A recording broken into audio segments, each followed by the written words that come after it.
Clear live চলতেছে। আসসালামু আলাইকুম সবাইকে, চলে এসেছি কর্ণিয়া থেকে আজকে আরও একটি লাইভ ক্লাসে। সবাইকে স্বাগত জানাচ্ছি। সবাই দ্রুত দ্রুত জয়েন হয়ে নিবে, আর হচ্ছে জয়েন হওয়ার পর আমাকে একটু জানাবে আমাকে ক্লিয়ার শুনতে পাচ্ছ কিনা, এক্সট্রা কোনো সাউন্ড আছে কিনা, বা সব কিছু ঠিক আছে কিনা। আচ্ছা, আমি বুঝি না, মানে আমার ওয়াইফাই ঠিকই কানেক্ট হয় কিন্তু শো করে না, মানে কেমন কথা হলো। সবাই জয়েন হয়ে নেই, আর বাচ্চা কাচ্চা আমাকে একটু জানাবে যে সব ঠিক আছে কিনা। হ্যাঁ,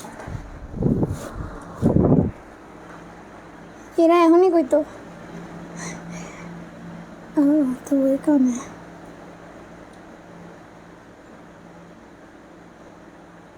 ভাই আর এটা দিয়ে লাইভে পেয়েছি।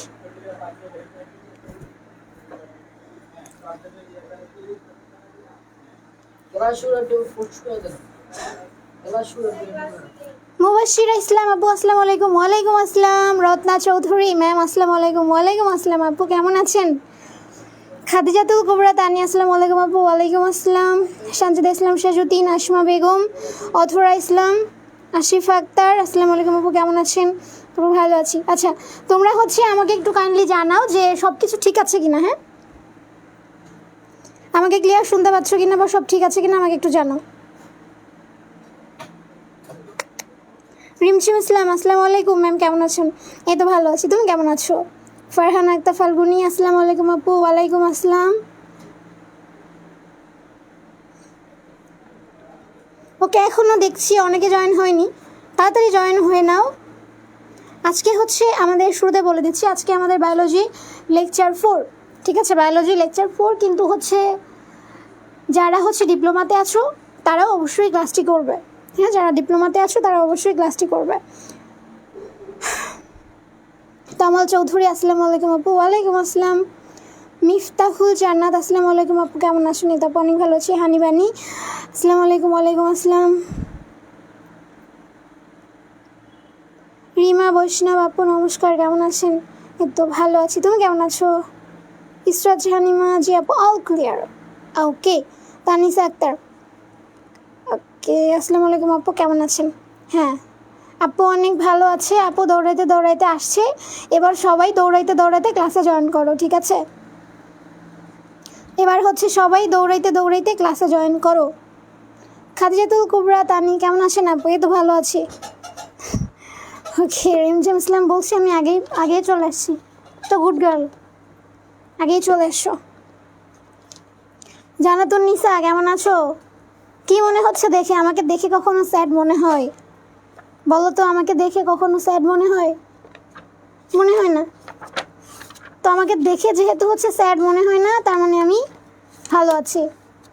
আর আমি স্যাড থাকি বা দুঃখে থাকি, অন্যকে দেখে লাভ আছে বলো? সব জায়গাতে হাসি স্প্রেড করবা, স্প্রেড আউট করবা, খুশি স্প্রেড আউট করবা।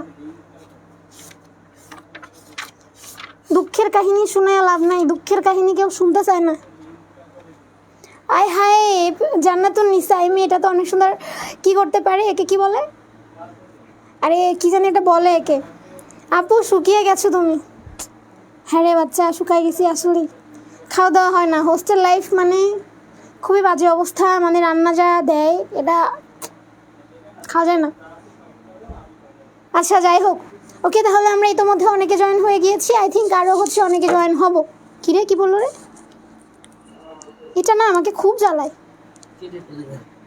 এটা কেটে বাদ দিয়ে দেওয়াই উচিত।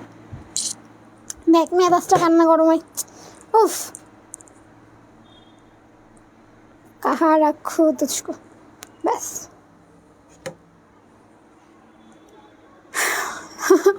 ওকে ঠিক আছে, এবার হচ্ছে আমরা একটু লেকচারে চলে যাই, দেখি কি আছে আজকে। জীববিজ্ঞান 4-4-এর মধ্যে কী কী আছে একটু খেয়াল করো। বাপরে, 4টা। সুমাইয়া, সিমরান, রিপা আপু তোমার ক্লাসগুলা অফলাইনেও অনেক ভালো লাগে। আহারে, তুমি অফলাইনে কোথায় করেছো? কোন ব্রাঞ্চে বলো তো? ফার্মগেট নাকি হচ্ছে কোথায় করেছো?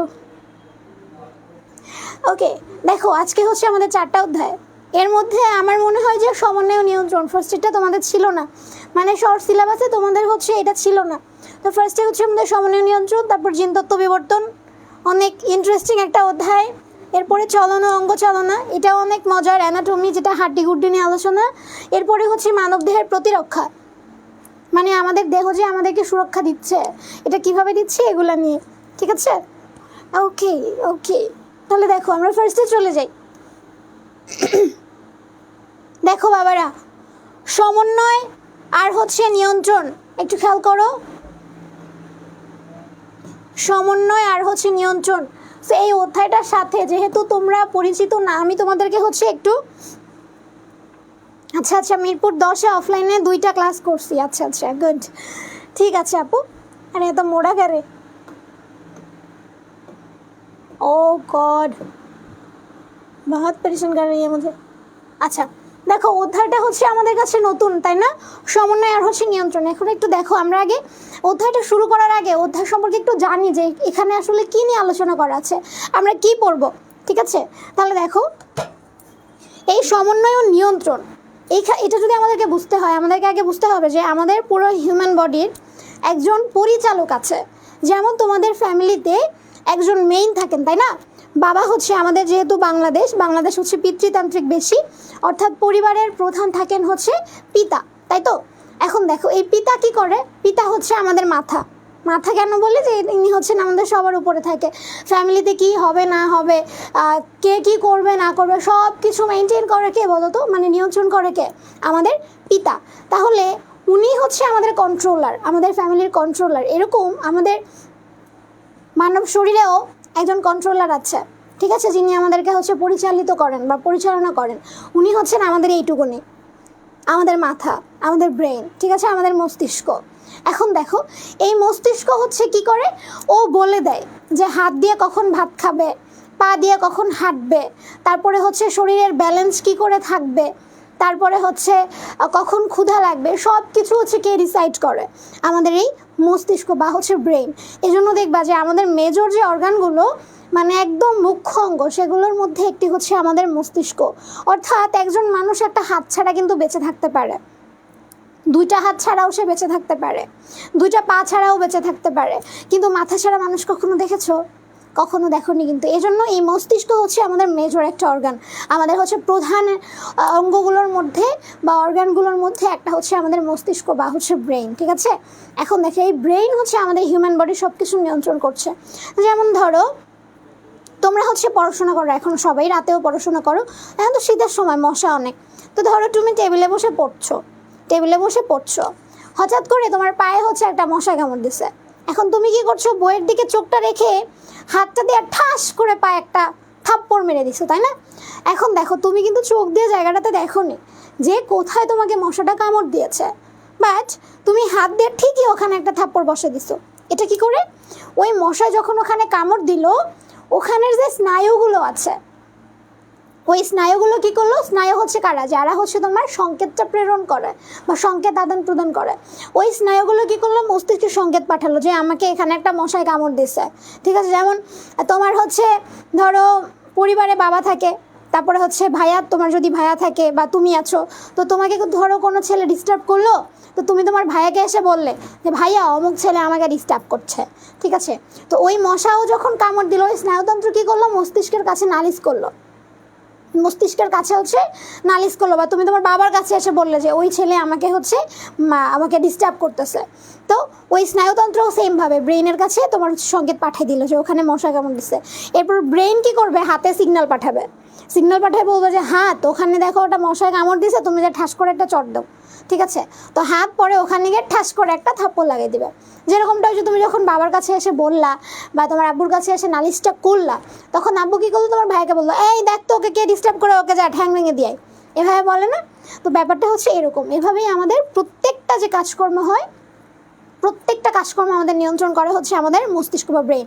তো এইগুলো নিয়ে হচ্ছে আমাদের এই অধ্যায়ের বেসিকলি আলোচনা, সমন্বয় আর হচ্ছে তোমার নিয়ন্ত্রণ। সমন্বয় করা, যে আমি এই কাজটা করব, তুমি এই কাজটা করবে, এটা এভাবে হবে, এটার পর ওইটা আসবে, এভাবে সমন্বয় করে হচ্ছে কাজ করা হয় না? তো পুরো হিউম্যান বডিতে এরকম সমন্বয় করে কোনটা কিভাবে হবে, কার পরে কী আসবে, সব কিছু নিয়ন্ত্রণ করে এই হচ্ছে তোমার কি বলতো, এই মস্তিষ্ক সমন্বয়ের মাধ্যমে তোমার হচ্ছে নিয়ন্ত্রণ করে। বুঝতে পেরেছি?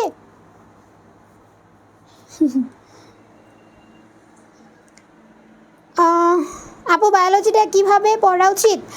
আগে মেইন বই থেকে কি ফুল অধ্যায় শেষ করে পড়া ডাইজেস্ট পড়বো নাকি শুধু ডাইজেস্ট? অনেক বড় বড় অধ্যায় তো বায়োলজিতে। আচ্ছা, তোমার এই প্রশ্নের উত্তর আমি দিব।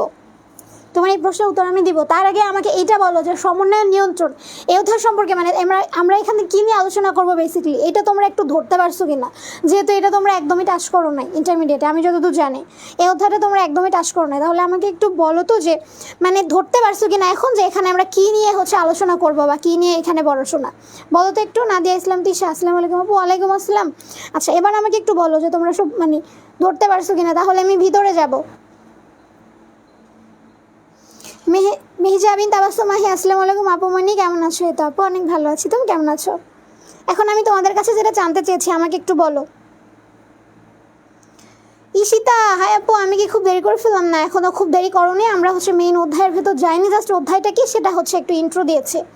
এখন আমাকে বলো যে অধ্যায়টা যে ইন্ট্রো দিলাম তোমরা একটু হলেও ধরতে পেরেছো কিনা যে এখানে কী নিয়ে আলোচনা? তাড়াতাড়ি জানাও বাবা।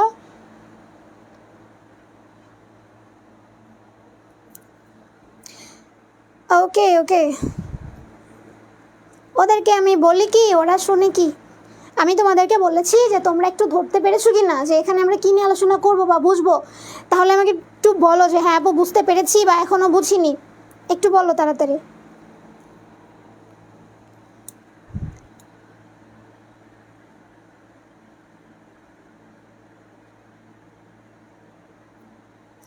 সুমাইয়া সুলতানা, মাত্র আসলাম, কেমন আছেন আপু?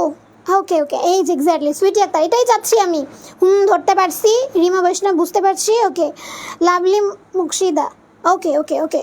তাহলে দেখো আমরা এখানে কী নিয়ে আলোচনা করলাম? সমন্বয় নিয়ন্ত্রণ। এখন দেখো এই সমন্বয় নিয়ন্ত্রণ এখানে আমরা কি বললাম যে আমাদের বেসিক্যালি নিয়ন্ত্রণ করে কি আমাদের মস্তিষ্ক নিয়ে আমরা আলোচনা করব। এখন দেখো এই যে আমাদের সব কিছু মেনটেন করছে কে মস্তিষ্ককে হেল্প করছে কে? স্নায়ুতন্ত্র, তাই না? স্নায়ুতন্ত্র। তাহলে দেখো এই স্নায়ুতন্ত্রের এককে, স্নায়ুতন্ত্রের গঠনগত আর কার্যগত এককে মানে আমাদের মস্তিষ্কে কি আছে? এটা নিউরন। ভ্যারি মাস ইম্পর্টেন্ট, এটা মনে রাখতেই হবে যে নিউরন আমাদের মস্তিষ্কের মানে সব কিছু মেনটেন করে। আমাদের এই যে মস্তিষ্ক বা ব্রেইন, এখানে 100 বিলিয়ন, কত? 100 বিলিয়ন তোমার নিউরন আছে, এত বেশি, ঠিক আছে? 100 বিলিয়ন নিউরন আছে। তো এটা মনে রাখবা যে তোমার স্নায়ুতন্ত্রের গঠনগত আর কার্যগত একক নিউরন। আর আমরা গত ক্লাসে পড়েছিলাম বৃক্কের গঠনগত কার্যগত একক কি বলতো? বৃক্কেরটা ছিল নেফ্রন, মনে যেন থাকে। বৃক্কের একক নেফ্রন আর স্নায়ুতন্ত্রের একক নিউরন, এটা মনে রাখবা, ঠিক আছে? অর্থাৎ এই নিউরন আমরা একটু দেখবো যে এখন এই নিউরন জিনিসটা কি, ঠিক আছে? আমরা এখন একটু দেখবো। মাহিশা মিম আপু, ইনবক্সে মেসেজ করলে রিপ্লাই দেন না কেন? আচ্ছা, এবার তোমাদের এই প্রশ্নের অ্যান্সার দিই। আমি ভেবেছি তোমাদেরকে মানে একদিন আমি সবাইকে বলবো কার কি প্রশ্ন আছে আমাকে সবাই ইনবক্স করো, আমি অ্যান্সার দিব। কারণ ইদানিং সময় পাচ্ছি না, মানে ফোনটা যে ধরবো এটাই সময় পাচ্ছি না। সকাল 8টা থেকে ডিউটি ছিল তোমার পেডিয়াট্রিক ইউনিটে, প্রচুর প্রেশার থাকে, বাচ্চাদের কান্নাকাটি, বুঝো। সেখান থেকে বের হয়ে মানে তোমার রুমে গিয়েছি আমি 3টা বাজে। 3টায় জাস্ট রুমে গিয়ে, সকালে খাইনি কারণ সকালে রান্না হয়নি, 3টায় রুমে গিয়ে তোমার কোনো রকমের শাওয়ারটা নিয়ে একটু খাইলাম, খাওয়ার পরে একটা টিউশন ছিল ওখানে গিয়েছি, ওখান থেকে ডিরেক্ট এই যে এখন আসছে। এরপরে বাসায় গিয়ে ধরো আমার বাসায় এখান থেকে যেতে যেতে প্রায় 9টা বাজবে, প্রায় না 9টাই বাজবে আমার। 9টার ভিতর বাসা যাব, ফ্রেশ হয়ে খাওয়া দাওয়া করতে করতে আমার 11টার মতো বেজে যাবে। এরপরে ফোনটার দিকে তাকাইতে আর ইচ্ছা করে না, তখন চলে আসে ঘুম, কারণ পরের শিফটে দেখা যায় মানে নেক্সট ডেতে আবার ডিউটি থাকে। এই জন্য তোমাদের SMS-এর রিপ্লাই আমি ওভাবে করতে পারছি না, I am sorry for that. But খুব তাড়াতাড়ি আমি তোমাদের প্রশ্ন জমায়ে রাখো, ইনবক্সে দিয়ে রাখো, আমি তোমাদেরকে উত্তরগুলো দিয়ে দেবো। তোমাদের যার যা প্রশ্ন আছে বা যার যে ধরনের সমস্যা আছে আমি সমাধান দেওয়ার চেষ্টা করব খুব তাড়াতাড়ি, ঠিক আছে? ওকে, এখন দেখো এটা আমরা মনে রাখবো যে আমাদের স্নায়ুতন্ত্রের গঠন ও কার্যকরী একক তোমার নিউরন। এখন একটু দেখি যে নিউরন জিনিসটা আসলে কি, একটু দেখো। নিউরন জিনিসটা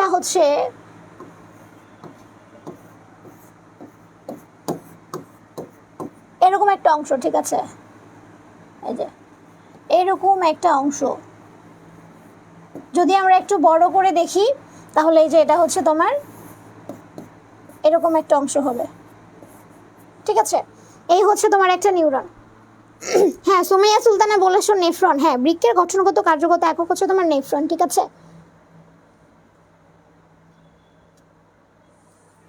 দেখো এখানেও হচ্ছে আমাদের এরকম এরকম গোল থাকে, এখানেও থাকে, এখানেও থাকে। দেখো এই যে এগুলা যে অংশ দেখতেছো না, এই পুরোটা হচ্ছে আমাদের একটা নিউরন, পুরোটা হচ্ছে একটা নিউরন। এখন দেখো এই যে তোমার শাখা প্রশাখার অংশ, মানে এটা দেখতে অনেকটা হচ্ছে তোমার কিসের মতো বলো তো, একটু গাছের মতো লাগছে। দেখ এটা আমার মানে দিনের ভিতর যে কয়বার পেঁচায় ধরবে, ভালো লাগে না। দেখো এটা হচ্ছে দেখতে অনেকটা গাছের মতো, তো এই গাছের মতো যে অংশ এটার নাম হচ্ছে তোমার কি বলো তো, অ্যাক্সন। একজন, বুঝো একজন মানে কি, একটা না, একজন মানে হচ্ছে তোমার একটা, মনে রাখবা একজন মানে হচ্ছে একটা, একজন মানে হচ্ছে একটা। আর এই যে তোমার একজন থাকবে এই যে এখানে, এটা মনে রাখবা একজন, এটা একজন, দ্যাট মিনস অ্যাকশন দিয়ে মনে রাখবা একজন মানে এখানে একটাই থাকবে।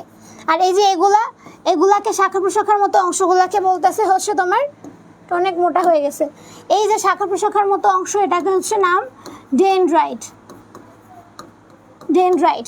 আর এই যে কিছু জিনিস দেখতে পাচ্ছ না, দেখো তো এই যে কিছু জিনিস দেখতে পাচ্ছ, এই যে কিছু জিনিস দেখতে পাচ্ছ, এগুলা হচ্ছে কোষ। দেখো এরা দেখে এদেরকে কি মনে হচ্ছে যে এরা শুয়ে শুয়ে আছে, তাই না?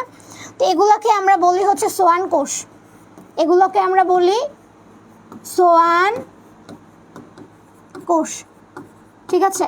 আর এটার নাম তো বললাম যে এটা একজন, এটা ডেনড্রাইট। আর এখানে তোমার একটা নিউক্লিয়াস আছে, যে গোল একটা অংশ আছে, দেখো এটার নাম হচ্ছে নিউক্লিয়াস।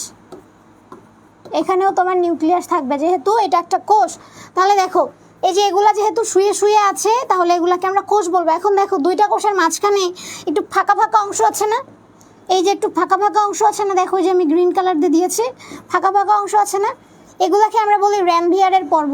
মনে রাখতে পারো রণবীর কাপুর দিয়ে বা রণবীর সিং দিয়ে মনে রাখতে পারো, অনেকের পছন্দের হিরো হচ্ছে না রণবীর কাপুর। রণবীর সিংয়ের থেকে আই থিঙ্ক রণবীর কাপুরের হচ্ছে তোমার ফ্যান ফলোয়ার বেশি। তো মনে রাখবা যে মেয়েদের মন কন্ট্রোল করে কে বলো তো, রণবীর কাপুর, কারণ রণবীর কাপুর অনেক মেয়ের ক্রাশ। তো এখান দিয়ে মনে রাখবা যে এই আমাদের যেহেতু হিউম্যান বডিকে কন্ট্রোল করতেছে আমাদের মস্তিষ্কের বা আমাদের স্নায়ুতন্ত্রের গঠনগত এবং কার্যগত একক হচ্ছে নিউরন। এই নিউরনের ভিতর রণবীর আছে, ঠিক আছে, রণবীর আছে, এজন্যই হচ্ছে আমাদের মানে মনকেও কন্ট্রোল করতে পারে। তাহলে এইটাকে আমরা মনে রাখবো রণবিয়ারের পর্ব।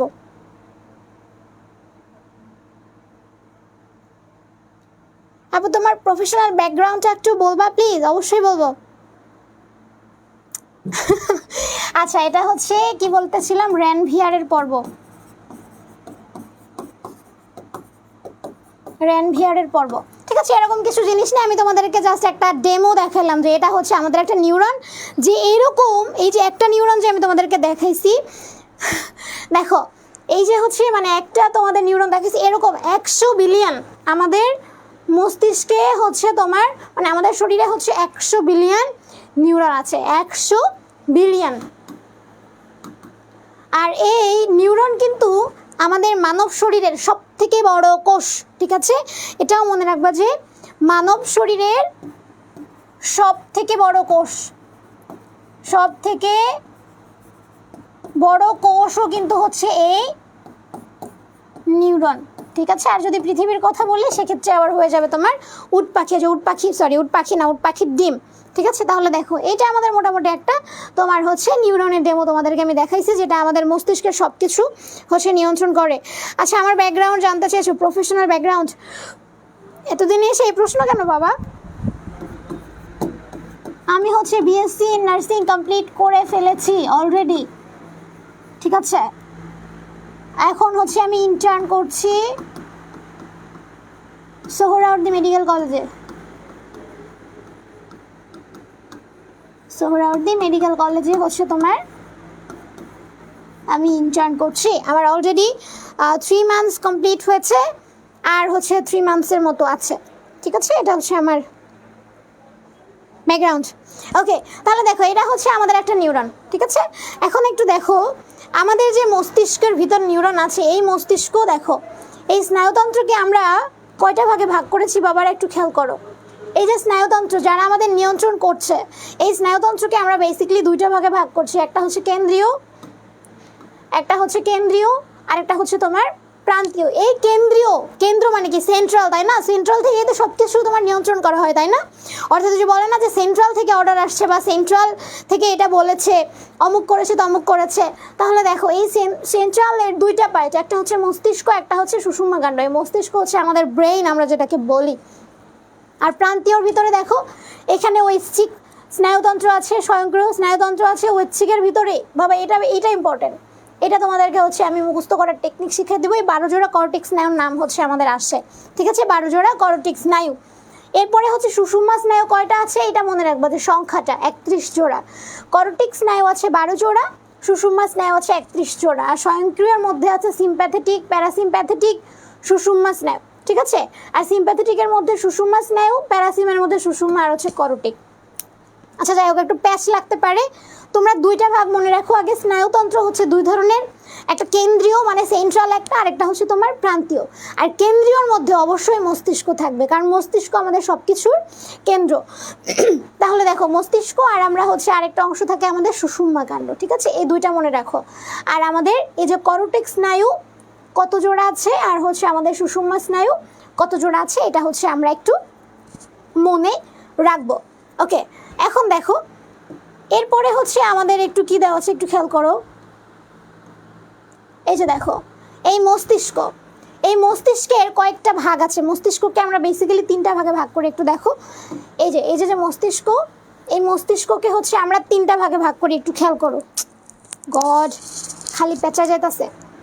এই মস্তিষ্ককে আমরা হচ্ছে তিনটা ভাগে ভাগ করি, মানে আমাদের মস্তিষ্কের তিনটা অংশ। দেখো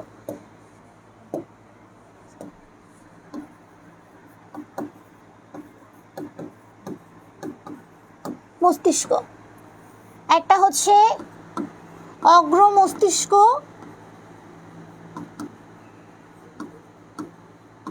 আর একটা হচ্ছে অগ্র একটা, তাহলে আরেকটা কি হবে বলো? পশ্চাৎ।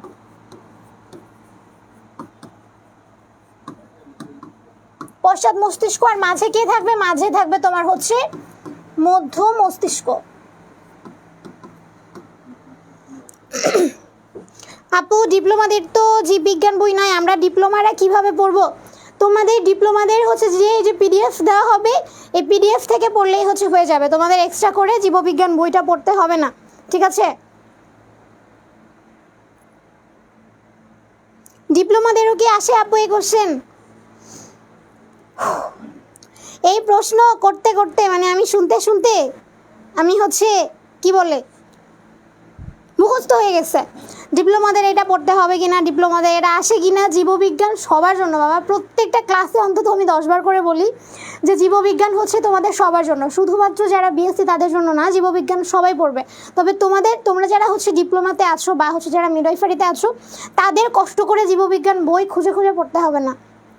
তোমাদের হচ্ছে লেকচারে যতটুকু দেওয়া হয়, তারপরে হচ্ছে তোমাদের যে পিডিএফটা দেওয়া হবে, এই পিডিএফে যতটুকু হচ্ছে তোমার আছে, এখান থেকে যতটা তোমরা অ্যাবজর্ব করে নিতে পারো, ঠিক আছে? এখান থেকে যতটা তোমরা অ্যাবজর্ব করে নিতে পারো ততটুকুই লাগবে। মানে কঠিন করে এটা আমার লাগবে, এটা পড়তে হবেই, এভাবে প্রেশার দিয়ে করার হচ্ছে কোনো দরকার নাই, বুঝতে পেরেছো? এভাবে হচ্ছে প্রেশার দিয়ে করার কোনো দরকার নাই। দেখো এখন এই অগ্র মস্তিষ্কের আবার তিনটা ভাগ, মানে ওর 3 সন্তান আছে, আবার এরও হচ্ছে তোমার 3টা সন্তান আছে, ঠিক আছে? মস্তিষ্কের আমরা 3টা ভাগ করেছি, অগ্র মস্তিষ্ক, মধ্য মস্তিষ্ক, পশ্চাৎ মস্তিষ্ক। এখন এই অগ্র মস্তিষ্কের আবার 3 ছেলে বা 3 ছেলে মেয়ে, ঠিক আছে? এরা কারা কারা একটু দেখো। অগ্র মস্তিষ্কের 3 ছেলে মেয়ে হচ্ছে একটা সেরেব্রাম, বাবার একটু খেয়াল করে দেখিও, সেরেব্রাম। আর এই পশ্চাদে আবার আরেক যে 3 সন্তান আছে, এখানে থাকবে তোমার সেরেবেলাম, একটু খেয়াল রেখো। সেরেবেলাম, কোনটা বেলাম আর হচ্ছে কোনটা ব্রাম, ঠিক আছে? কোনটা বেলাম আর কোনটা ব্রাম। এরপরে এখানে আরেকটা আছে তোমার থ্যালামাস, কি লিখলাম রে? থ্যালামাস, থ্যালামাস, আর এটা হচ্ছে হাইপোথ্যালামাস।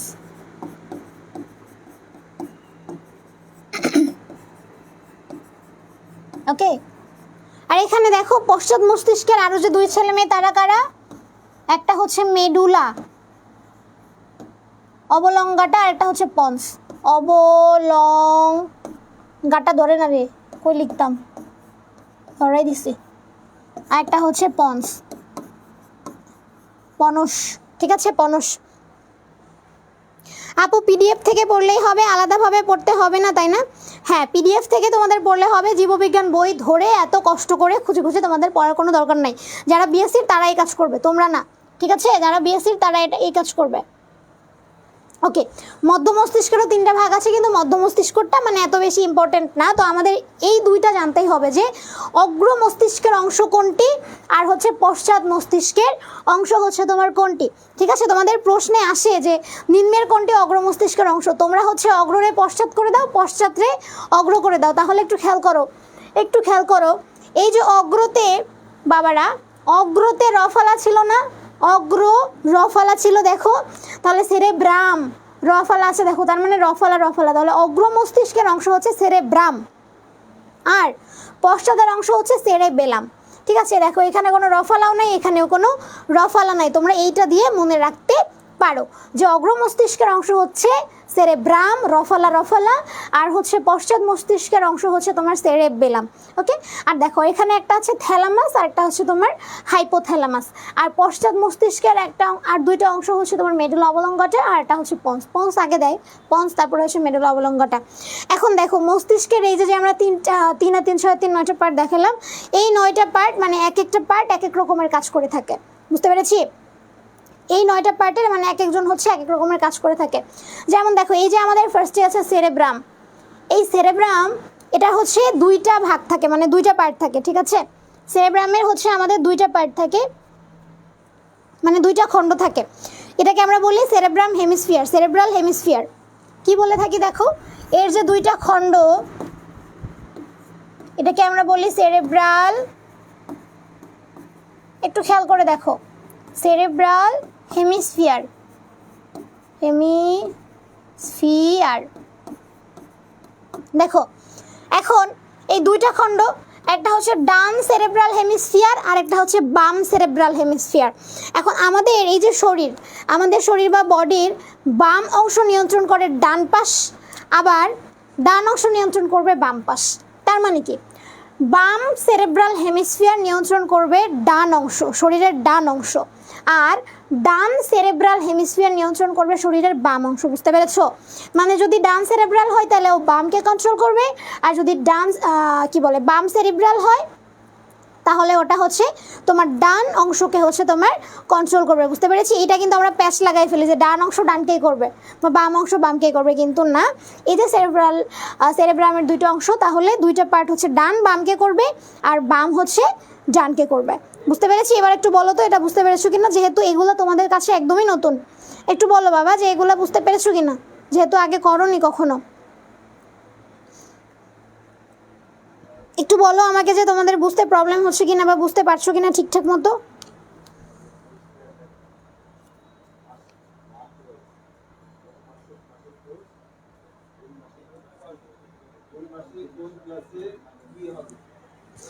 ওকে, সিনহা আহমেদ বুঝতে পারছি, তানিসা আক্তার বুঝতে পারছি আপু, নুরতিশা, আশরিফ আক্তার, তানজিলা আক্তারি, মোনা ইসলাম। ওকে ওকে ওকে, এখন দেখো এই যে হচ্ছে এখানে এই সেরেব্রাম যেটা, এখানে কিছু কর্টেক্স থাকে, মানে কর্টেক্সের বহুতলগুলো এরা হচ্ছে তোমার এক জায়গায় কুণ্ডলিত হয়ে যায়, মানে পেঁচায় যায়, ঠিক আছে? এক জায়গাতে কুণ্ডলিত হয়ে মানে এভাবে কুণ্ডলিত হয়, মানে পেঁচায় যায়। তো তখন হচ্ছে মানে তোমার কিছু উঁচু উঁচু জায়গা সৃষ্টি হয়, ঠিক আছে? এই যে উঁচু জায়গাগুলো সৃষ্টি হলো, প্যাঁচায় প্যাঁচায় প্যাঁচায় প্যাঁচায় একটা স্তূপের মতো তৈরি হলো, এটাকে আমরা কি বলি বলো তো? জাইরি। এটাকে আমরা বলি জাইরি, জাইরি, জাইরি। তো এটাকে যখন আবার বহুবচন হয়ে যাবে তখন আবার জাইরাস হয়ে যাবে।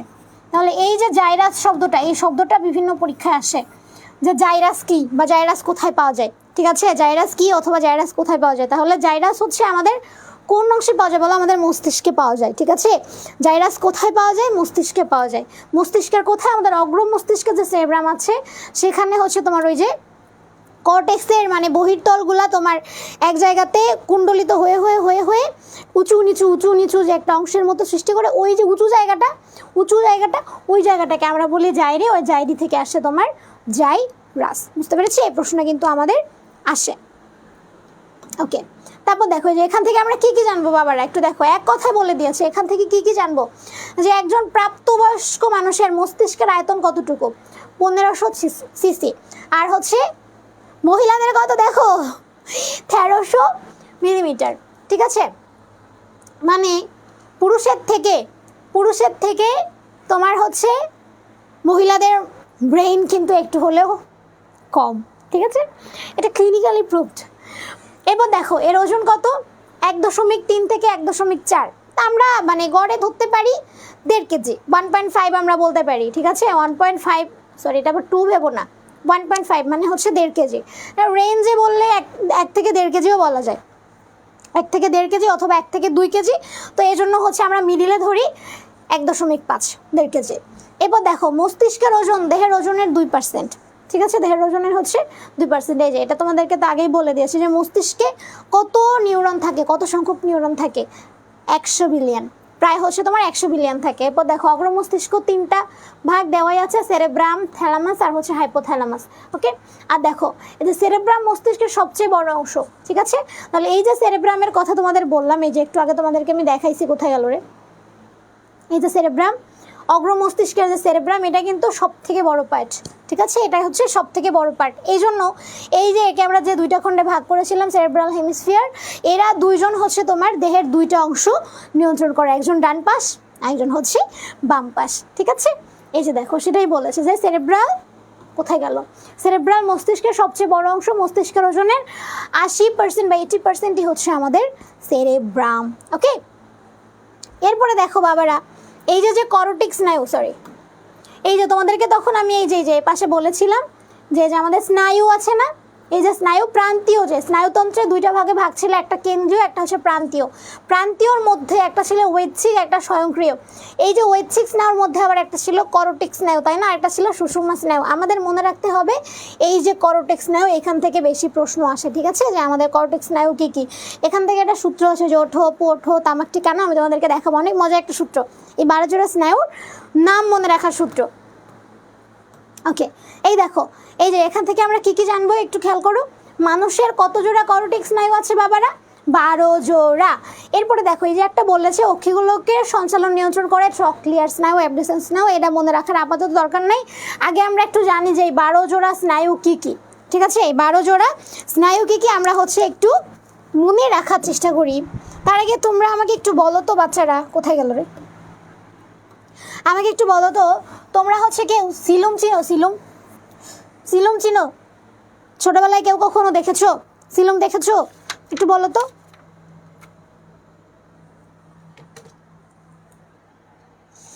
এজন্যই বেডি মানুষের বুদ্ধি কম, রিমা বৈষ্ণব, এই জন্য ছেলে মানুষের বুদ্ধি বেশি। ট্রুলি স্পিকিং ছেলে মানুষের অবশ্যই সেটা ছেলে মানুষের সব কিছুই একটু একটু করে বেশি। যেমন ধরো ওদের এনার্জি একটু বেশি থাকে, মেয়ে মানুষ তুলনামূলক ওদের থেকে দুর্বল। লাইক তুমি ওর সাথে শক্তিতে পারবা না। এটা খুবই রেয়ার যে একটা মেয়ের সাথে একটা ছেলে, মানে ছেলের থেকে একটা মেয়ে বেশি পাওয়ারফুল, এটা খুবই রেয়ার হয়। বা এটা মানে বিভিন্ন কারণে হইতে পারে। ধরো একটা মেয়ে যদি অ্যাথলেট হয় বা সে যদি দৌড়বিদ হয়, সেক্ষেত্রে একটা স্বাভাবিক ছেলের থেকে তার এনার্জি বা সব কিছুই বেশি থাকবে, এটা ঠিক আছে। কিন্তু স্বাভাবিক ক্ষেত্রে বা স্বাভাবিক অবস্থায় একজন মহিলার থেকে একজন পুরুষ সব দিকেই হচ্ছে একটু হলেও তোমার বেশি। ওকে, এই জন্য বেড়া মানুষ প্যাচে বেশি। আচ্ছা ঠিক আছে, তো কি জানি বলতেছিলাম। আচ্ছা সিলুম দেখছো? ছোটবেলায় মানে আমি দেখেছি, আমার সৌভাগ্য হয়েছে, মানে আমাদের যারা দাদুরা বা নানারা থাকে তারা দেখবা যে ওই সময় আর কি সিলুম খাইতো। সিলুম কীরকম? এরকম গোল একটা মানে পাত্রের মানে কি বলে এমন গোল একটা অংশ, তার আবার এমন একটা মাথা আছে। কেমনে দেখাই, ধরো এই যে একটা অংশ, তারপরে এখানে হচ্ছে তোমার এমন একটা জিনিস থাকবে, এখানে তামাক দেওয়া থাকবে আর এখানে ফুটো ফুটো করা থাকবে, ঠিক আছে। আর এর ভিতরে থাকবে পানি, ভিতরে থাকবে পানি। এরপরে এই যে এখান দিয়ে এই যে ফুটো আছে ওখান দিয়ে টানবে, ঠিক আছে, তো এখানে যে তামাক দিল, মানে এখন যেমন মানুষ আধুনিক হয়ে গিয়েছে, এখন সবাই স্মোকিং করে, মানে তোমার বিড়িও তো খায় না এখন সবাই হচ্ছে সিগারেট খায়, আরেকটা কী জানি খায়, ওই ধোয়া ওড়ে কী জানি ওটাকে বলে, যাই হোক আমি জানি না। তো দেখো এটা দিয়ে যখন এটা টানতো এখানে প্যাপে প্যাপে করে শব্দ হইতো। তো এখানে হচ্ছে তামাক দিয়ে পোড়ায় আর কি, ঠিক আছে, মানে নেশার মতো, নেশা না আর কি। সিলুমের এই পানিটা কিন্তু অনেক ঠান্ডা এবং অনেক উপকারীও যদি। এখন দেখো এই যে আমাদের ছোটোবেলায় এই দাদুরা বা হচ্ছে তোমার যারা নানারা থাকে তারা হচ্ছে এটা খাইতো, ঠিক আছে, সিলুম খাইতো, সিলুম বলি আমরা, সিলুম খাইতো। এখন একটু দেখো এই সিলুম দিয়ে হচ্ছে আমরা মনে রাখবো আমাদের মস্তিষ্কের যে 12 জোড়া করটিক স্নায়ু আছে, ওই 12 জোড়া করটিক স্নায়ুর নাম। এখন দেখো কোনো একটা ছেলের নাম ধরো অপু, ঠিক আছে, এখন অপুকে তার দাদু বলতেছে ওঠো অপু ওঠো, ঠিক আছে, তামাক টিকা আনো। তামাক তো চিনো, তামাক যে সিলুমের উপর দিয়ে যেটা খায়, তামাক টিকা আনো, ঠিক আছে। তাহলে ওই সিলুমের ভিতরে যে পানি ছিল ওটাই বলতেছে যে ফেলে আনো জল। পানির আরেক নাম কি? জল না, জল, ওয়াটার, সেম জিনিস। তারপরে কি? ভরে আনো হুক্কা, ওই যে হুক্কা খায় ওইটার কথাই বলেছে, ভরে আনো হুক্কা। বুঝতে পেরেছি? তাহলে দেখো এই যে আমরা কয়টা নাম দিলাম, 1 2 3 4 5 6 7 8 9 10 11 12টা হলো না? এই 12টা দিয়ে হচ্ছে আমরা 12টা মানে কি বলে করটিক স্নায়ুর নাম মনে রাখবো। একটা দেখো ওঠোতে হচ্ছে অল ফ্যাক্টরি, তারপরে এটাই হচ্ছে অপটিক, তারপরে হচ্ছে অকুলোমোটর,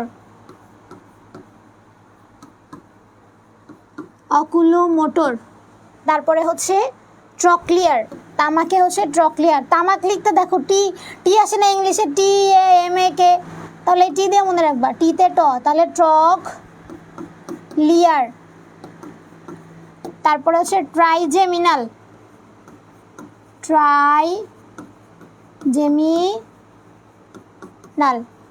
ঠিক আছে। তারপরে হচ্ছে অ্যাবডুসেন্স,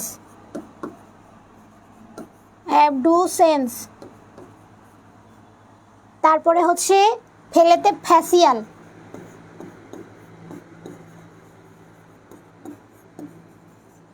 ঠিক আছে।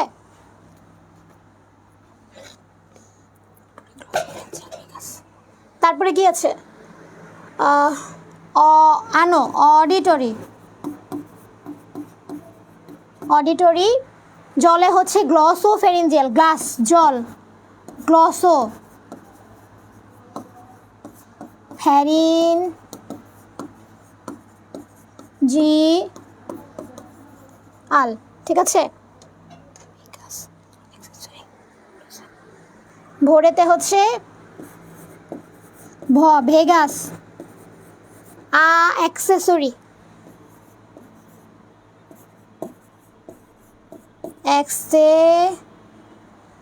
লেখছি কি অ্যাক্সেসরি, সবাই একটু লিখে ফেলবা, হ্যাঁ, অ্যাক্সেসরি। এরপরে হচ্ছে হাইপোগ্লোসাল, আছে হাইপোগ্লোসাল।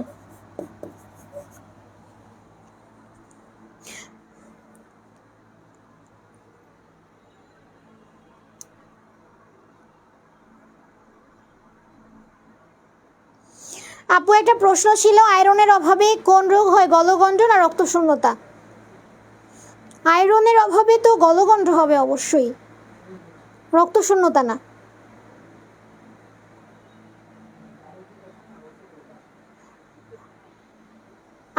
সরি, আয়রনের অভাবে কোন রোগ হয়? গলগণ্ড নাকি রক্তশূন্যতা?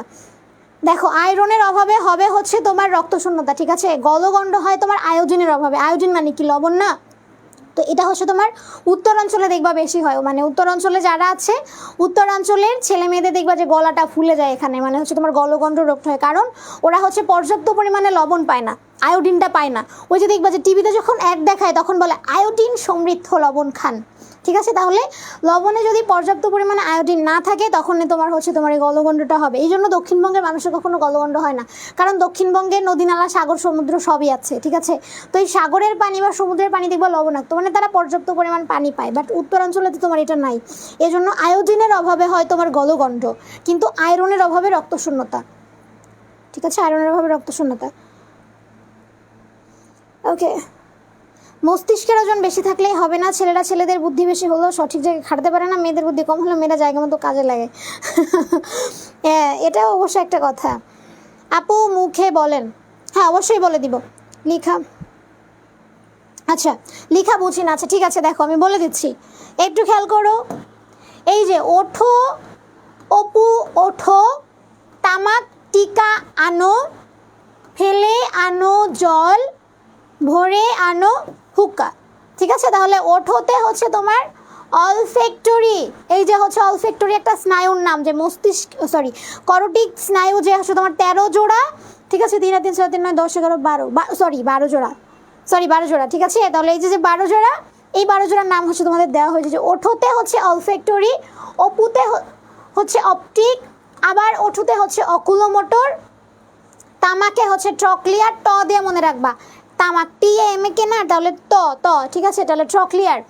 এরপর দেখো টিকাতে ট্রাইজেমিনাল, আনোতে হচ্ছে অ্যাবডুসেন্স, ফেলেতে হচ্ছে ফ্যাসিয়াল, আনোতে হচ্ছে আবার অডিটরি,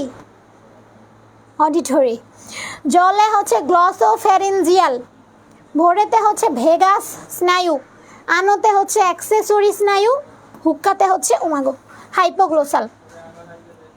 বুঝতে পেরেছি? এই মস্তিষ্ক নিয়ে যুদ্ধ লাগছে, এরা দিব আমি একদম এখন। এটা বলো আমাকে, এটা বুঝতে পারছো কেন, এটা বলো। এই যে হচ্ছে তোমাদের 12 জোড়া যে স্নায়ুর নাম, এই 12 জোড়া করটিক স্নায়ুর নাম এখানে দিয়ে দিয়েছে। বুঝতে পেরেছি? এখন দেখো এখান থেকে না বোঝা যায় যে কোন স্নায়ুর কী কাজ। একটু খেয়াল করো, এই অলফ্যাক্টরি বাবা, এগুলা হচ্ছে ঘ্রাণের কোষ। ওই যে আমরা মনে করো তো একটু, যখন তোমাদের শ্বসনতন্ত্র আমি পড়িয়েছিলাম তখন বলেছিলাম না যে এই যে হচ্ছে আমাদের নাক, এটা হচ্ছে ঠোঁট, তো এই যে নাকের এইখানে ছিদ্র, ঠিক আছে, আর এটা হচ্ছে আমাদের নাসা গহ্বর, মানে ফাঁকা অংশ, যেটা এইখানে কিছু কোষ থাকে যেগুলো আমাদের ঘ্রাণে সাহায্য করে। কি নাক দিয়ে আমরা স্মেল নিই না, তাহলে এইখানে কিছু কোষ থাকে, এই কোষগুলো হচ্ছে অলফ্যাক্টরি কোষ। ঠিক আছে, তাহলে যে অলফ্যাক্টরি, এটা কোথায় পাওয়া যায়?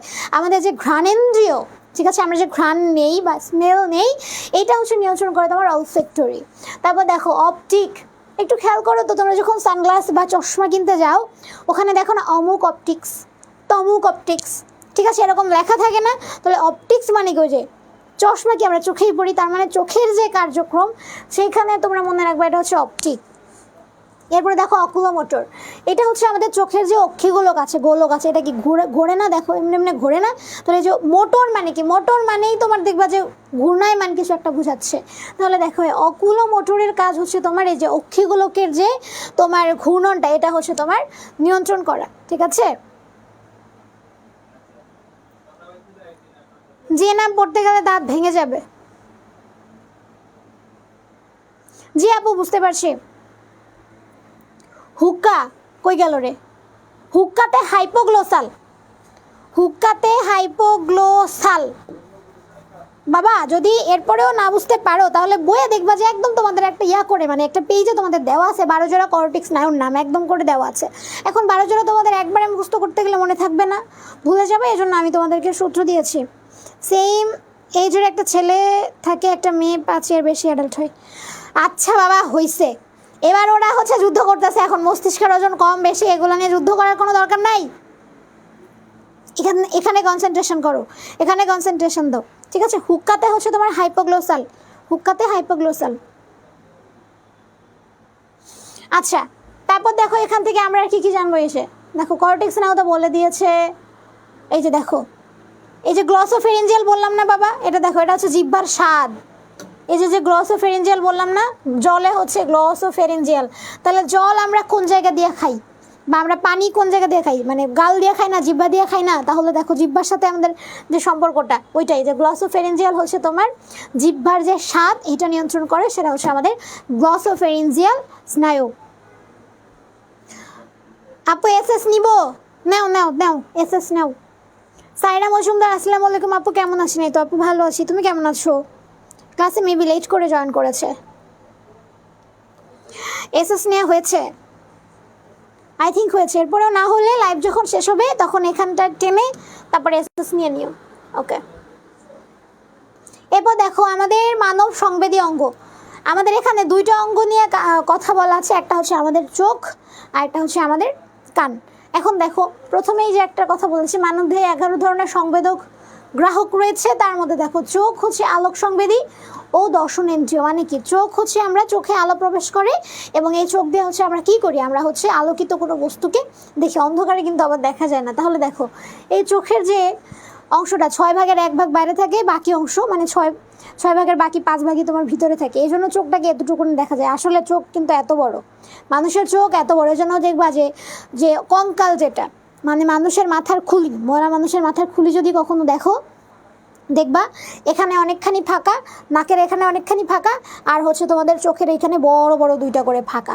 কারণ হচ্ছে চোখটা আসলে অনেক বড়, কিন্তু আমরা বাইরে থেকে মাত্র 6 ভাগের 1টা ভাগ হচ্ছে দেখতে পাই। এরপরে দেখো শ্রবণ ছাড়া কানের অন্যতম কাজ হলো বাবা very much important, very much important. আমাদের যে কান, এই কান কিন্তু হচ্ছে আমাদের ভারসাম্য রক্ষা করে, ঠিক আছে? তো এটা শুধুমাত্র যে শোনার কাজে হেল্প করে তা কিন্তু না। এটা কিভাবে দেখো, আমাদের কানের মধ্যে কিন্তু লোম আছে, একটু দেখো খেয়াল করে, কানের মধ্যে কিন্তু লোম আছে। তাহলে দেখো এই যে হচ্ছে আমাদের ধরো মধ্যকর্ণ, একদম ভিতরে অন্তকর্ণ যেটা মানে ভিতরের দিকে থাকে। আমাদের কানের 3টা ভাগ, একটা তোমার হচ্ছে বাইরের, তারপরে মধ্যের, তারপরটা হচ্ছে তোমার পশ্চাৎ, ঠিক আছে? বহিকর্ণ, অন্তকর্ণ, মধ্যকর্ণ বলি আমরা। তাহলে দেখো এই যে হচ্ছে কানের ভিতরে যখন আমরা হাঁটাচলা করি বা নড়াচড়া করি, যে আমরা বলি না যে শরীরে ব্যালেন্স নাই, মানে হেলে ডুলে পড়ে যাচ্ছে, আর যার শরীরে ব্যালেন্স আছে সে কিন্তু স্ট্রেইট যাবে বা কনফিডেন্টলি যাবে।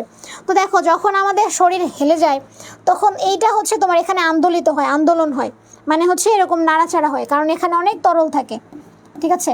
তো এই অংশটা, এই জিনিসটাই হচ্ছে এরকম করে হেলে যাবে। তো যখন হেলে যাবে তখন হচ্ছে মস্তিষ্কে সিগন্যাল চলে যাবে যে তুই তো হেলে গেছিস, মানে পড়ে যাবি। তার মানে কি, মস্তিষ্ককে বলবে যে এটাকে যেন সোজা করতে, তখন আমাদের শরীরটা আবার সোজা। এর জন্য দেখবা বাসে যখন আমরা চলাচল করি বা ট্রেনে যখন থাকি, দেখবা যে পড়ে যাওয়ার মতো একটা অবস্থা হয় না? অর্থাৎ আমরা কোনো একটা জিনিস তখন সাপোর্ট দিয়ে ধরে রাখি আর কি, সাপোর্ট দেয় ওই জিনিসটা আমাকে। তাহলে এভাবে হচ্ছে আমাদের যে কান, ওই কানটা হচ্ছে আমাদের এই জিনিসটা নিয়ন্ত্রণ করে, যে তোমার শরীর পড়ে যাচ্ছে বা তুমি হেলে যাচ্ছ, শরীরটাকে হচ্ছে তুমি স্টেবল করো, সোজা করো, ঠিক আছে? এই জন্যই বলেছে দেহের ভারসাম্য রক্ষা করা হচ্ছে আমাদের কানের একটা প্রধান কাজ, শুধুমাত্র শ্রবণ ছাড়াও, ঠিক আছে?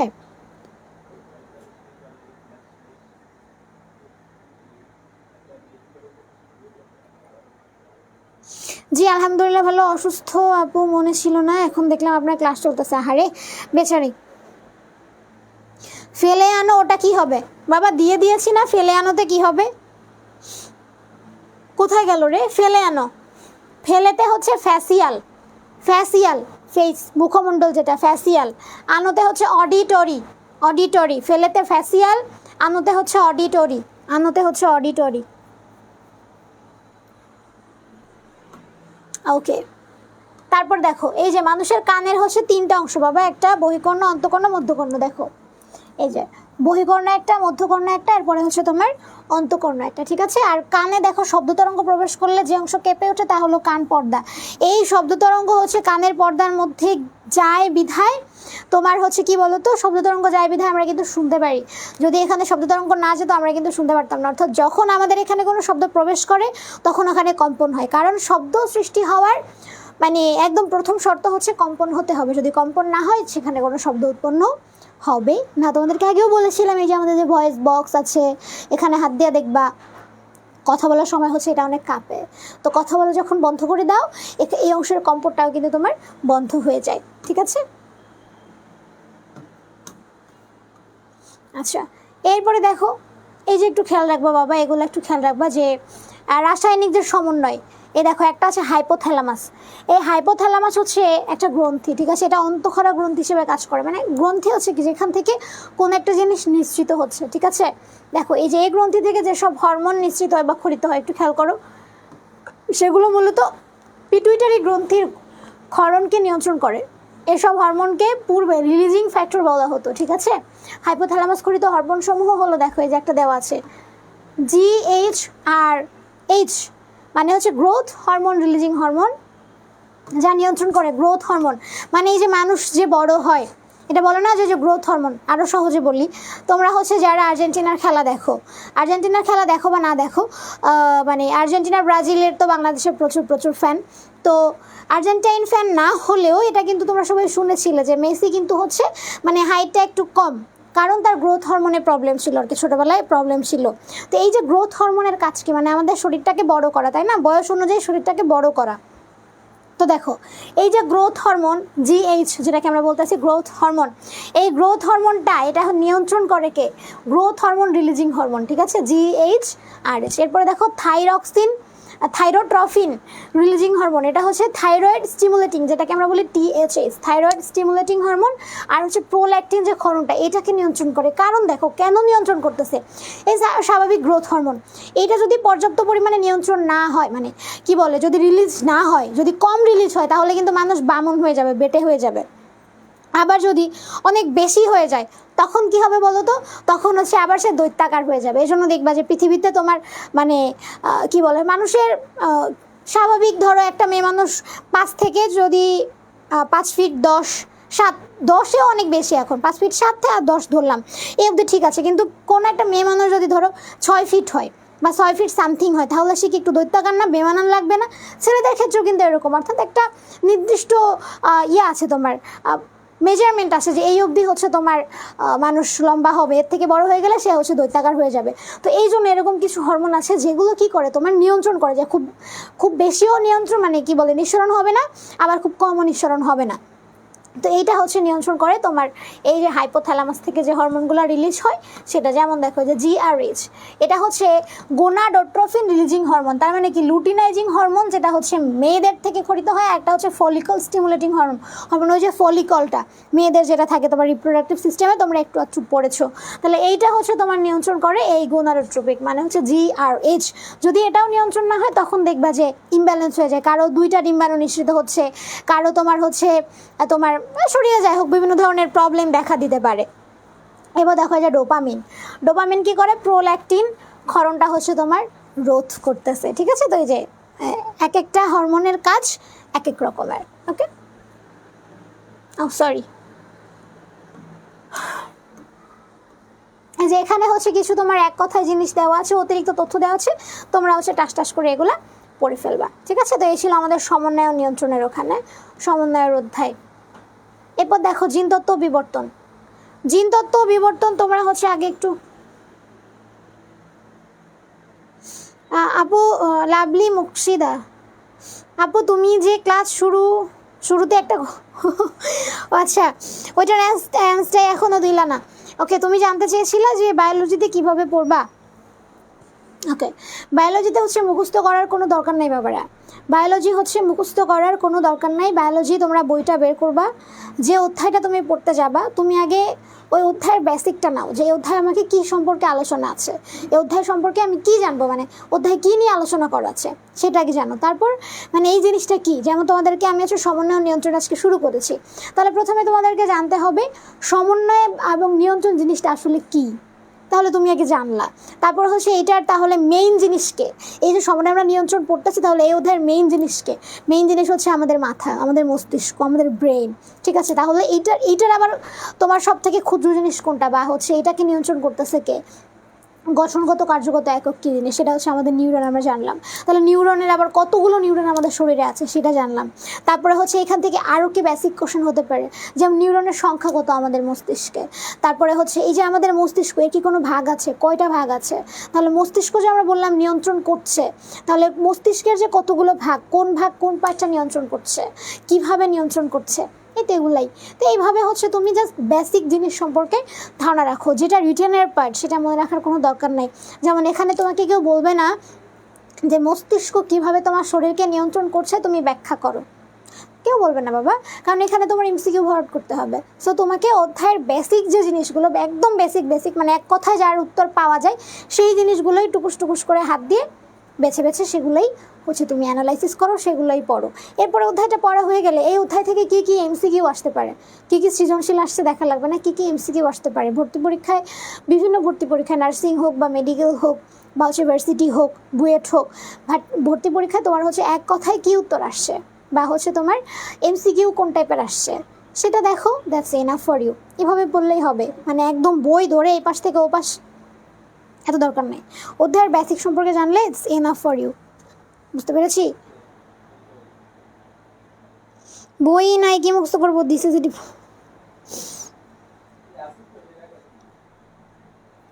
ওকে, তাহলে দেখো এরপরে হচ্ছে আমাদের জিন তত্ত্ব ও বিবর্তন। বাবা জিন তত্ত্ব ও বিবর্তনে তোমাদের আজকে একটা মজার জিনিস থেকে, ক্লাস শেষ হতে আর কতক্ষণ লাগবে? ক্লাস শেষ হতে এখনও দেরি আছে বাবা, ক্লাস শেষ হতে এখনও তো আরও 30 মিনিট তো হবেই, 30 মিনিট তো হবেই। আচ্ছা, তোমাদের একটা মজার জিনিস দেখাই, একটু খেয়াল করো। এই যে তোমার প্রথমে যে জিনিসগুলো দেওয়া আছে, মানে জিনতত্ত্ব বিবর্তন, মানে আমাদের বংশগতি, বংশ পরম্পরায় ছেলে মেয়ের যে বৈশিষ্ট্যগুলো পায় বাবা মার থেকে, তো এটা কিভাবে আসে? এই জিনের মাধ্যমে কিন্তু আসে। তো ওইটা নিয়ে আলোচনা হচ্ছে আমাদের জিনতত্ত্ব আর হচ্ছে তোমার বিবর্তন। বংশ পরম্পরায় কিভাবে একটা বৈশিষ্ট্য থেকে আরেকটা বৈশিষ্ট্যে ধাবিত হয়, মানে বাবা মার থেকে কিভাবে তার ছেলে মেয়ে, তারপরে তার ছেলে মেয়ে পায়।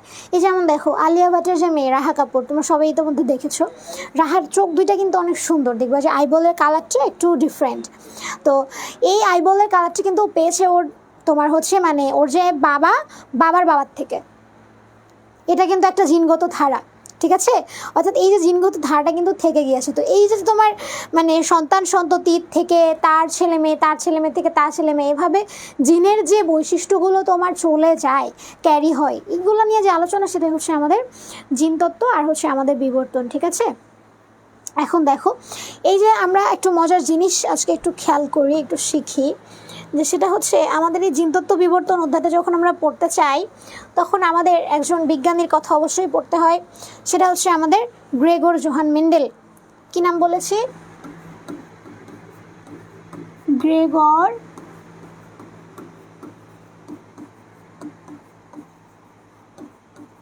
Johann Mendel. উনি হচ্ছেন আমাদের জিনতত্ত্বের জনক, ঠিক আছে? জিনতত্ত্বের এবং বিবর্তনের জনক হচ্ছে, জিনতত্ত্বের জনক হচ্ছে আমাদের গ্রেগর জোহান মেন্ডেল। ওকে, এখন দেখো উনি আমাদের দুইটা সূত্র দিয়েছিলেন।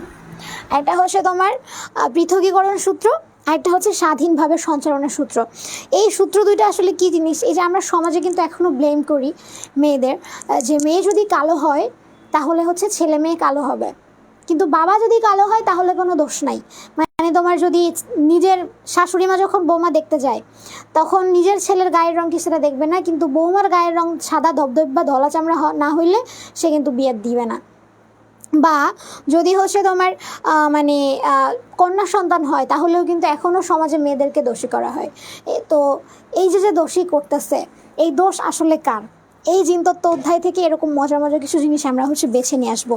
একটু খেয়াল করো যে মেন্ডেলের প্রথম সূত্রটা যদি আমরা দেখি, তাহলে দেখব যে উনি দুইটা গিনিপিগ দিয়ে হচ্ছে তোমার ক্রস করেছিল।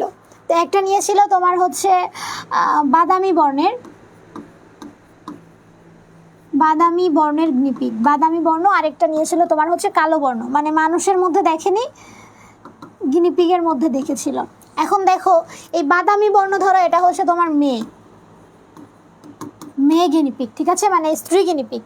আচ্ছা, মেয়ে দিই না দিয়ে স্ত্রী গিনিপিগ দিই, স্ত্রী গিনিপিগ। আর কালো বর্ণ এটা হচ্ছে তোমার পুরুষ গিনিপিগ। এখন দেখো এই যে এদের মধ্যে যখন হচ্ছে তোমার ক্রস করানো হবে, একটু খেয়াল করো। তো এখন আমরা যেটা দেবো সেটা হচ্ছে ফিনোটাইপ।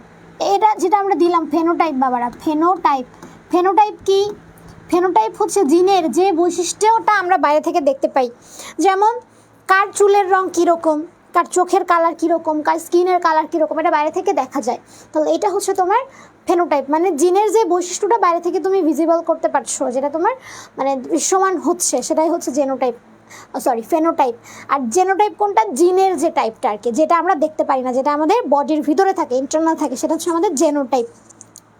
তাহলে দেখো এটা হচ্ছে জেনোটাইপ। তো এই যে বাদামি বর্ণের স্ত্রী গিনিপিগ, এটাকে আমরা ধরলাম তোমার হচ্ছে ছোট হাতের বি, ঠিক আছে? আর যে কালো বর্ণ, এটাকে আমরা ধরলাম বড় হাতের বিবি। জিন তো একসাথে দুই জোড়াই থাকে, মানে এক জোড়াই থাকে, তাই না? মানে একসাথে দুইটা করে থাকে আর কি বিবি। এখন দেখো এটা হচ্ছে একদম পিওর পিওর জিন মানে কি এখানে তোমার মিক্স নাই, দুইটা বি আছে মানে কি দুইটাই হচ্ছে তোমার কালো বর্ণের জিন। আর এখানেও তোমার হচ্ছে একদম পিওর বাদামি বর্ণ, বাদামি বলতে আমরা সাদা বুঝাচ্ছি আর কি, যেটাকে স্কিনের কালার যেটা ব্রাউন হবে বা হচ্ছে তোমার সাদা হবে। তাহলে দেখো এটা কিন্তু একদম পিওর বাদামি কালার, যেটা মানে হচ্ছে পিওর সাদা কালার। এখন এই দুজনের মধ্যে যখন ক্রস ঘটানো হবে মানে দুজন থেকে যে সন্তান সন্ততি আসবে সেটা কেমন আসে একটু খেয়াল করো। এখন এইখান থেকে যদি গ্যামেট সৃষ্টি হয় বাবারা, গ্যামেট যদি সৃষ্টি হয় তাহলে দেখো এখান থেকে আমরা পাচ্ছি বি, আরেকটা পাচ্ছি কি বি, এখান থেকে একটা পাচ্ছি বড় হাতের বি আর একটা পাচ্ছি বড় হাতের বি। এখন দেখো তাহলে এদের থেকে যে সন্তান সন্ততি আসবে মানে F1 জনক্রম ফার্স্ট জেনারেশন যেটা আসবে, একটু খেয়াল করো তো ফার্স্ট জেনারেশন কেমন আসবে, এই বি সাথে এখান থেকে একটা বি, তাহলে বি বি। এরপরে আবার এই বির সাথে এই বি, তাহলে বি বি। এরপরে দেখো আবার বি বি, এরপরে আবার বি বি। বাবা একটু খেয়াল করো, এই যে দেখো সবগুলা বড় হাতের বি আছে। এখন এইখানে এটা হচ্ছে আমাদের প্রকট জিন, এই যে বড় হাতের বিটা আমরা দেখলাম এটা হচ্ছে প্রকট জিন। প্রকট জিন জিন দুই টাইপের হয়, একটা প্রকট একটা প্রচ্ছন্ন, মানে যে জিনটার আধিপত্য বেশি সেটা হচ্ছে প্রকট, আর যেটা হচ্ছে মানে বিস্তার বেশি করতে পারে না, যার আধিপত্য কম সে হচ্ছে প্রচ্ছন্ন। ঠিক আছে, তার মানে যার প্রকট বেশি সে প্রকট হবে, মানে হচ্ছে সামনে চলে আসবে, তার বৈশিষ্ট্যটা দেখা যাবে। তাহলে এখানে বড় হাতের বি হচ্ছে তোমার প্রকট জিন। তার মানে একটু দেখো তো প্রথম জেনারেশনে যে ছেলে মেয়ে হবে সবাই কি হবে, কালো বর্ণের গিনিপিগ হবে, মানে হচ্ছে কালো হবে, যে ছেলে মেয়ে হবে সবগুলো হচ্ছে কালো হবে। এখন একটু খেয়াল করো এখান থেকে যে সন্তান সন্ততি আসবে সবগুলাই তো বড় হাতের বি ছোট হাতের বি, বড় হাতের বি ছোট হাতের বি, তাই না? তাহলে যে কোনো দুইটা নিয়ে যদি হচ্ছে আমরা আবার ক্রস করি সেক্ষেত্রে কি আসে একটু দেখো, সেক্ষেত্রে কি আসে একটু দেখো। তাহলে আমাদের কি ছিল, বড় হাতের বি ছোট হাতের বি, একটু মনে রাখো, একটু মনে রাখো, একটু মনে রাখো, একটু মনে রাখো। প্রথম জেনারেশন থেকে আমরা যে হচ্ছে দুইটা ইয়া পেয়েছিলাম, মানে কি বলে বড় হাতের বি একটা ছোট হাতের বি একটা, সবগুলোই তো এগুলো পেয়েছিলাম তাই না, চারটা যে ছেলে মেয়ে সবগুলো এটা ছিল। এখন যে কোনো দুইটা নিয়ে কাজ করলাম, তাহলে এদের জেনোটাইপ কি কি, বি বি তার সাথে আবার বি বি। তাহলে এখান থেকে কি কি গ্যামেট পাবো দেখো, বড় হাতের বি একটা আর হচ্ছে ছোট হাতের বি একটা। এখান থেকে কি পাবো, বড় হাতের বি একটা ছোট হাতের বি একটা। তাহলে এখানে F2 জেনারেশন এরা মানে সেকেন্ড যে জেনারেশন সেখানে কেমন আসবে, মানে ধরো রণবীর কাপুরের মানে বাবা মার থেকে রণবীর কাপুরের থেকে তার মেয়ে হচ্ছে আলিয়া হলো, ব্যাপারটা এরকম। তাহলে দেখো এখানে কি হচ্ছে, সেকেন্ড জেনারেশন বড় হাতের বি বড় হাতের বি, এরপরে বড় হাতের বি ছোট হাতের বি, এরপরে বড় হাতের বি ছোট হাতের বি, তারপরে ছোট হাতের বি বি। তাহলে একটু খেয়াল করো বাবারা, এইটাই আসছে একমাত্র বাদামি, কারণ এখানে কোনো প্রকট জিন নাই, আর বাকিগুলো সব দেখো বড় হাতের বি আছে, তার মানে এটা হচ্ছে তোমার প্রকট, এরা সব কালো। তাহলে কালো আছে কয়টা, তিনটা, আর ওই সাদা আছে কয়টা, একটা, তার মানে 3:1। অর্থাৎ মেন্ডেল তার প্রথম যে সূত্রটা পৃথকীকরণ সূত্র এখান থেকে হচ্ছে তোমার কি পেয়েছিল, 3:1 এই অনুপাতটা পেয়েছিল। মানে তোমার হচ্ছে যদি বাদামি বর্ণের গিনিপিগের সাথে কালো বর্ণের গিনিপিগের ক্রস করানো হয় তাহলে সেখান থেকে 3টা তোমরা কি পাবা, কালো বর্ণের পাবা, একটা হচ্ছে ধলা বর্ণের পাবা। বুঝতে পারছো, এই হচ্ছে সেই মেন্ডেলের অনুপাত। এভাবে করে মানুষেরটাও বের করা যায়, বুঝতে পেরেছো?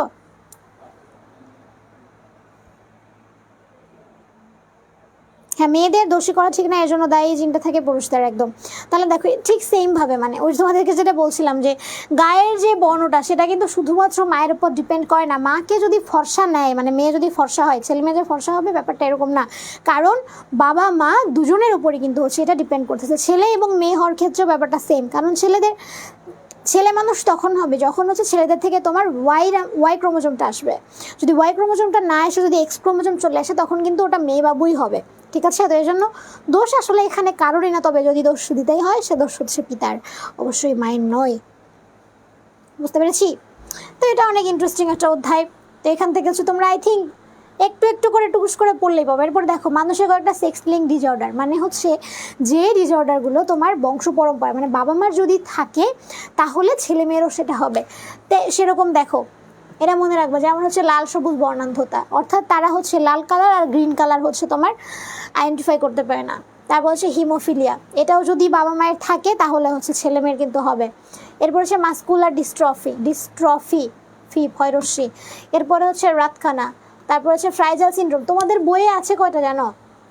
বই আছে লাল সবুজ, কালার ব্লাইন্ডনেস আছে, হিমোফিলিয়া আছে, থ্যালাসেমিয়া আছে, আর হচ্ছে তোমার মাস্কুলার ডিস্ট্রফি আছে। এই তো এটা বললাম চারটাই তো, হ্যাঁ 4-5টা আছে তোমাদের, ঠিক আছে। ওকে, এই 4-5টা হচ্ছে তোমাদের বইয়ে আছে। অর্থাৎ এই ডিজিজগুলো যদি বাবা মার থাকে তাহলে এই জিনটা তোমার হচ্ছে ধাবিত হয়ে যাবে, বুঝতে পেরেছি? এটাই হচ্ছে তোমার সেক্স লিঙ্কড ডিসঅর্ডার, ঠিক আছে। এগুলো হচ্ছে আমাদের সেক্স লিঙ্কড ডিসঅর্ডার। এরপর একটু দেখো বাবারা, এই যে ব্লাড গ্রুপ একটু খেয়াল করো, এখান থেকে যে প্রশ্ন আসে সার্বজনীন দাতাকে, সার্বজনীন গ্রহীতাকে, ঠিক আছে। একটু খেয়াল করো, ও হচ্ছে সার্বজনীন দাতা, এটা মনে রাখবা।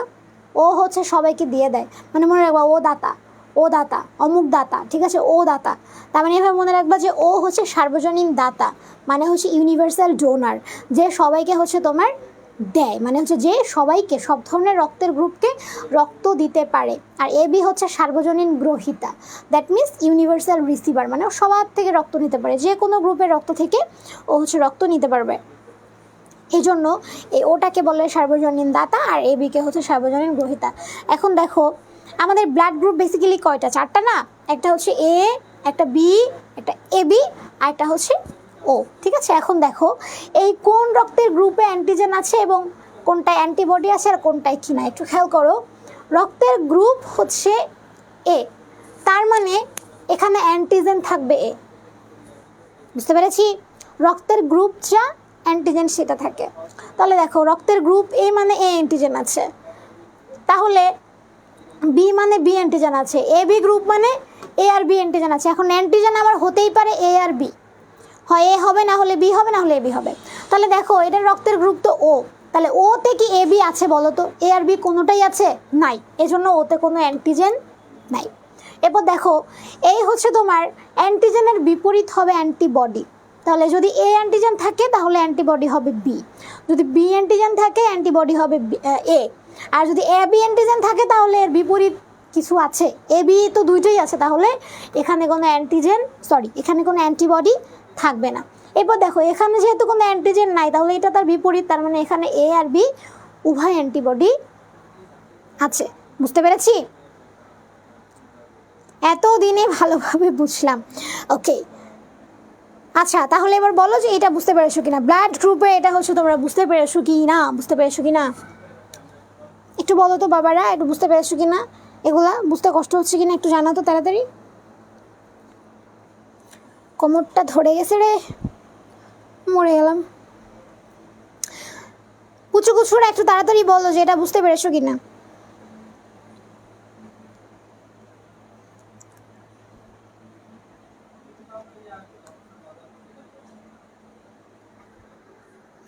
আশিফ আক্তার, শি আপু ক্লিয়ার, ওকে গুড। তারপরে যাই। এবারে বাবারা জীবাশ্ম নিয়ে আলোচনা করা আছে। দেখো জীবাশ্ম জিনিসটা কি, অর্থাৎ আমাদের এই যে পৃথিবীর মাটির নিচে তোমার জীবের দেহ বা হচ্ছে গাছপালার যে দেহ অনেক বছর মানে হাজার বছর ধরে মানে মরা যে দেহটা এটা চাপা পড়ে থাকে।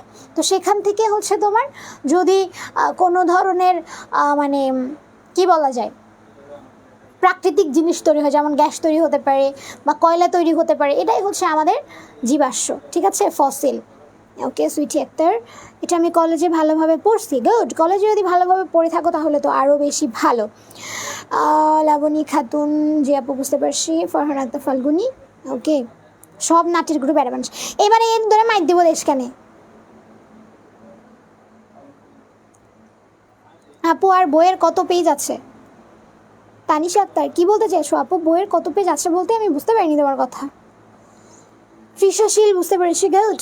তাহলে দেখো ও কি বলতেছিলাম, আচ্ছা এরকম ধরো এই যে জীবাশ্মগুলো, তো এরা হচ্ছে ধরো কয়েক হাজার বছর আগে তারা ছিল, তো সেটা হচ্ছে এখন তার ধ্বংসাবশেষ পাওয়া যায় বা এগুলাকে আমরা জীবাশ্ম বলি। এখন ধরো ওই অনেক আগেকার সময়ে কোনো একটা প্রাণী বা কোনো একটা উদ্ভিদ ছিল, তো এখন ওইটার অস্তিত্ব পাওয়া গিয়েছে, ঠিক আছে, বা তার বৈশিষ্ট্যের সাথে মিলে গিয়েছে, তো এটাকে আমরা বলি লিভিং ফসিল বা হচ্ছে জীবন্ত জীবাশ্ম। এরকম উদাহরণ আসে দেখো, এই যে কয়েকটি জীবন্ত জীবাশ্ম যা যা হচ্ছে আগে ছিল কিন্তু এখন মানে সেরকম পাওয়া যাচ্ছে, খুব রেয়ার, খুব বেশি না আর কি। যেমন একটা হচ্ছে তোমার প্ল্যাটিপাস, আর একটা হচ্ছে তোমার মনে রাখতে হবে সাইকাস। সাইকাস একটা জীবন্ত জীবাশ্ম, লিভিং ফসিল, এটা একটা, ঠিক আছে। ওকে, এই প্ল্যাটিপাসটা বেশি আসে, সাইকাসটা বেশি আসে, ঠিক আছে।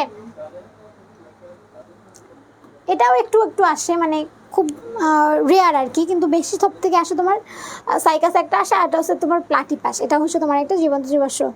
আপু কি বলে সেটা, 3টা টপিক, হ্যাঁ। এই যে তোমার 3rd নাম্বার না কত নাম্বার চলে, না 2nd নাম্বার চলে।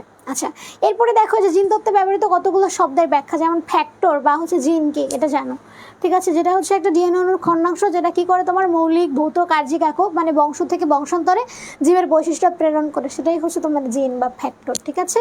তো এগুলো তোমরা জাস্ট একবার দেখলেই পারবে। হোমোজাইগাস কি, হেটেরোজাইগাস কি। হোমোজাইগাস হচ্ছে দেখো, যদি এই যে 2টা জিনিস আছে, আমরা 2টা জিন বলতেছি, মানে এদেরকে আমরা বলি অ্যালিল, তো এই 2টা যদি সমপ্রকৃতির হয় তাহলে হোমোজাইগাস। যদি 2টা আলাদা হয়, যেমন যে আমরা একটু আগে দেখেছিলাম ছোট বি বড় হাতে বি, তাহলে ওটা হেটেরোজাইগাস। মানে যদি হয় সমকৃতির তাহলে সেটা হোমোজাইগাস হবে, আর যদি 2টা আলাদা হয় তাহলে সেটা হবে হেটেরোজাইগাস। এটা জাস্ট একবার এগুলো যদি তোমরা চোখ দিয়ে দেখো বাবারা, তাহলেই তোমরা পারবে। তারপরে যে ফেনোটাইপ কি, জেনোটাইপ কি, প্রচ্ছন্ন বৈশিষ্ট্য কি, প্রকট বৈশিষ্ট্য কি, এগুলো তোমাদেরকে অলরেডি আমি বলে দিয়েছি, ঠিক আছে। আই থিঙ্ক পারবা। এই যেমন দেখো একটা তোমার আসছে, প্রশ্ন আসছে, রক্তের সার্বজনীন গ্রহীতাকে সবার থেকে নিতে পারে, তার মানে কি এবি, তাই না। তারপরে কোনটি বংশগত রোগ, একটা যক্ষা আছে, সিফিলিস আছে, ম্যালেরিয়া আছে, হিমোফিলিয়া। দেখো এটা হচ্ছে এসটিডি, সেক্সুয়ালি ট্রান্সমিটেড ডিজিজ, কিন্তু এখানে বলেছে বংশগত, মানে তোমার হচ্ছে বংশ পরম্পরায় থেকে যায়, ঠিক আছে। তার মানে কি, এটা হচ্ছে হিমোফিলিয়া। হিমোফিলিয়া যদি বাবা মায়ের থাকে তাহলে সন্তান সন্ততির হবে, তার থেকে তার ছেলে মেয়ে, তার থেকে তার ছেলে মেয়ে, এভাবে হচ্ছে তোমার চলতেই থাকবে, চলতেই থাকবে। আপু আপনি কোন অঞ্চলের? আমার হোম টাউন হচ্ছে গোপালগঞ্জ।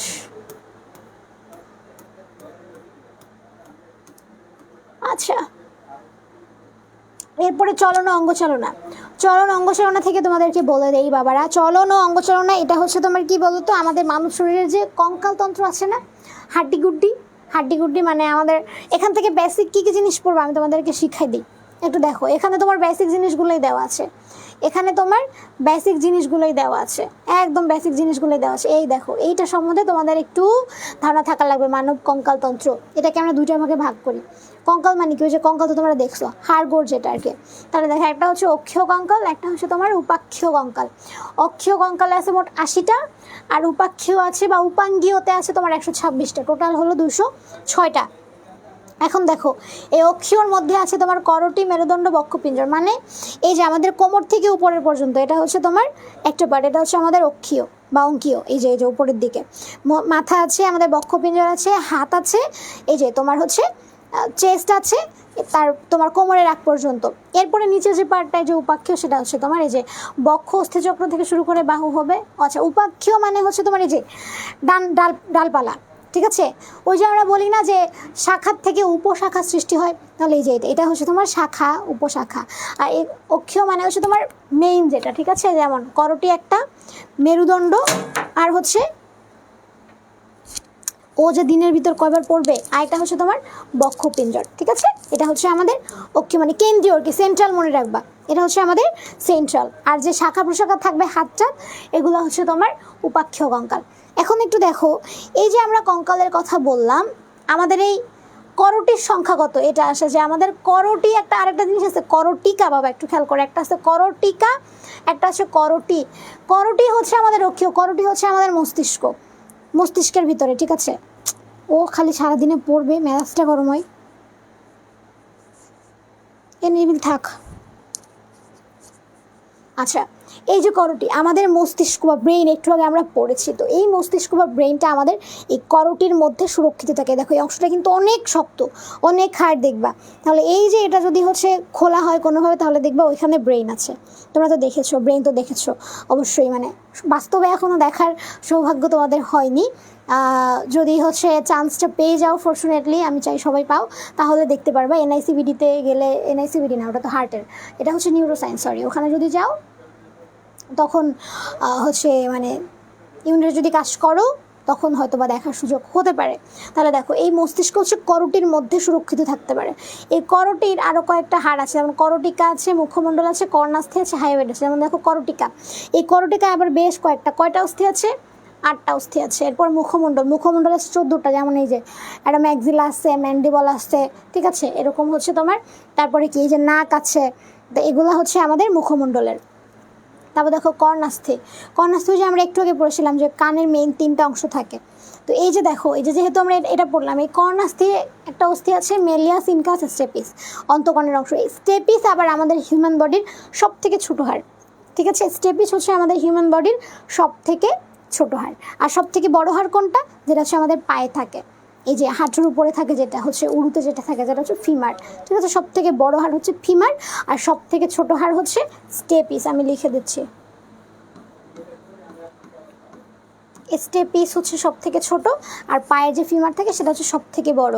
তারপর দেখো মেরুদণ্ডে, এই যে এটা মনে থাকে বাবা, cervical thoracic lumbar sacrum coccyx, cervical thoracic lumbar sacrum coccyx, ঠিক আছে। এটা হচ্ছে আমাদের মেরুদণ্ডে। তো সার্ভাইকালের সংখ্যা হচ্ছে 7, মনে রাখবা। 7 লিখতে দন্তস্ব আকার আছে না, তাহলে সার্ভাইকাল এটা 7। থোরাসিক থাকে 12টা, এটা কিন্তু আসে, এগুলো আসে। তারপরে সার্ভাইকাল আসে আর থোরাসিক বেশি আসে, ঠিক আছে। আর ল্যাম্বার থাকে 5টা, তারপরে হচ্ছে স্যাক্রাম থাকে একটা, আর হচ্ছে ককলিক্স থাকে একটা। এই যে ল্যাম্বার পাংচার এলপি করা হয় তোমার L3 L4, হ্যাঁ, এর মিডিল থেকে মেরুদণ্ডের এখান থেকে হচ্ছে তোমার ফ্লুইড নিয়ে টেস্টটা করা হয়, একটা টেস্ট আছে, দেখতে পারবো, অনেক মজার। এবার দেখো বক্ষপিঞ্জর এটা থেকে পাঁজর, একটা থেকে স্টারনাম, ঠিক আছে, এই যে তোমার কশেরুকা যেটাকে আমরা বলি। তারপর দেখো এই যে উপাক্ষীয়র মধ্যে কি আছে, উপাক্ষীয়র মধ্যে আছে তোমার বক্ষ অস্থিচক্র, আর আছে বাহু মানে হাতে মোট টোটাল কয়টা আছে দেখছো, হাতেই আছে 7টায়। যে এখান থেকে এটা হচ্ছে হিউমেরাস, এই বড়টা হচ্ছে হিউমেরাস, এখানে থাকে 2টা রেডিয়াস আর আলনা। তারপরে যে আঙুলে থাকে ফ্যালাঞ্জেস, এই টাইপের অনেক কিছু, কার্পাল মেটাকার্পাল। তাহলে দেখো বাহুতে বক্ষ অস্থিচক্র, এখানে একটা আছে স্ক্যাপুলা। দেখো স্ক্যাপুলা কোনটা, যে আমাদের পিঠের এখানে ত্রিকোণাকার 2টা হাড় থাকে, এরকম একটা এই পাশে আর এরকম একটা এই পাশে। ছেলেদের বেশি ভালো বোঝা যায়, দেখবা যে যারা জিম টিম করে বা সেদের পিছন থেকে বোঝা যায়, এরকম ত্রিকোণাকার। এটা হচ্ছে তোমার স্ক্যাপুলা, 2টা থাকে, এই যে একটা আর হচ্ছে এই যে একটা। আর সামনের দিকে থাকে ক্ল্যাভিকল, যেটা মেয়েদের বেশি ভালো বোঝা যায়, যারা একটু চিকনা মানে একটু হাড্ডি গুড্ডি যাদের বের হওয়া আর কি, তাদের দেখবে দেখা যায় যে ক্ল্যাভিকল এখানে একটা উঁচু হয়ে থাকে। এটাকে আবার বলা হয় বিউটি বোন, এই ক্ল্যাভিকলকে আবার বলা হয় বিউটি বোন। এবার দেখো বাহুতে হিউমেরাস, এই যে এটা হচ্ছে আমাদের হিউমেরাস, এই যে এই হাতে একটা এই হাতে একটা, তাহলে টোটাল 2টা। এরপর আছে রেডিয়াস, তাহলে এই রেডিয়াস হবে 4টা, রেডিয়াস আলনা, ঠিকই আছে, রেডিয়াস আলনা। তাহলে এই হাতে রেডিয়াস আলনা একটা করে, এই হাতে রেডিয়াস আলনা একটা করে, তাহলে 2 হাতে তো তোমার কি হলো, 2টা রেডিয়াস হলো, 2টা আলনা হলো, ঠিক আছে। তারপরে দেখো কার্পাল, এই যে এখানে থাকে তোমার কার্পাল, তারপরে এদিকে থাকে মেটাকার্পাল, তারপর হচ্ছে ফ্যালাঞ্জেস, ঠিক আছে। যে হাতে দেখবে যে এগুলো ভাঁজ করা যায়, কেন করা যায়, কারণ এখানে হাড়ে জয়েন্ট আছে, ঠিক আছে, এই জন্য সেগুলো ভাঁজ টাজ করা যায়, না হলে কিন্তু ভাঁজ করতে পারতে না।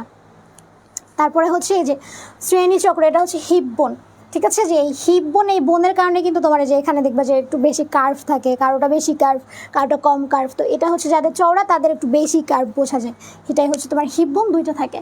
তারপরে হচ্ছে পায়ের অস্থিও কয়টা তোমার, 7টা বাবার, একটু খেয়াল করো। যেমন ফিমার বড় যে হাড়টা, এটা থাকে 2টা। তারপরে হচ্ছে প্যাটেলা থাকে, এটা হাঁটুতে থাকে। তো প্যাটেলা কোথায় পাওয়া যায়, পায়ে, এটা কিন্তু আসে। তারপর হচ্ছে প্যাটেলা কয়টা, তারপর টিবিয়া, তারপর ফিবুলা, তারপর টার্সাল, মেটাটার্সাল, ফ্যালাঞ্জেস। এই হাতের সাথে পায়ের অস্থির কিন্তু মিল আছে, ঠিক আছে। এই দেখো এটা ছিল হিউমেরাস, এটা ছিল ফিমার, এটা হচ্ছে রেডিয়াস, এটা প্যাটেলা, এটা আলনা, এটা টিবিয়া। এরপরে বললো কার্পাল মেটাকার্পাল, এটা টার্সাল মেটাটার্সাল, এটা ফ্যালাঞ্জেস, এটা হচ্ছে তোমার ফ্যালাঞ্জেস। বুঝতে পেরেছি? এখান থেকে এইভাবে পড়লে তোমার হচ্ছে হয়ে যাবে। আমি প্রতিদিন গোপালগঞ্জ যাই আপু, সঞ্জয় ইসলাম সে যদি আমি গোপালগঞ্জে, গুড। তোমাদের কি ঘুম ধরে? আমার সবসময় ঘুম ধরে, আই বিশ। আচ্ছা হ্যাঁ, পড়তে বসলে এদের ঘুম ধরে যায়, ঠিক আছে। তাহলে এই অধ্যায়টা জাস্ট এভাবে পড়বো, তাহলে হচ্ছে তোমাদেরকে হয়ে যাবে ইজি। আচ্ছা পড়লেই পারবা। এই দেখো যে ঘোড়ার জিনের মতো, পাদানির মতো মানবদের সব থেকে ক্ষুদ্রতম অস্থি, ঠিক আছে, পারবা।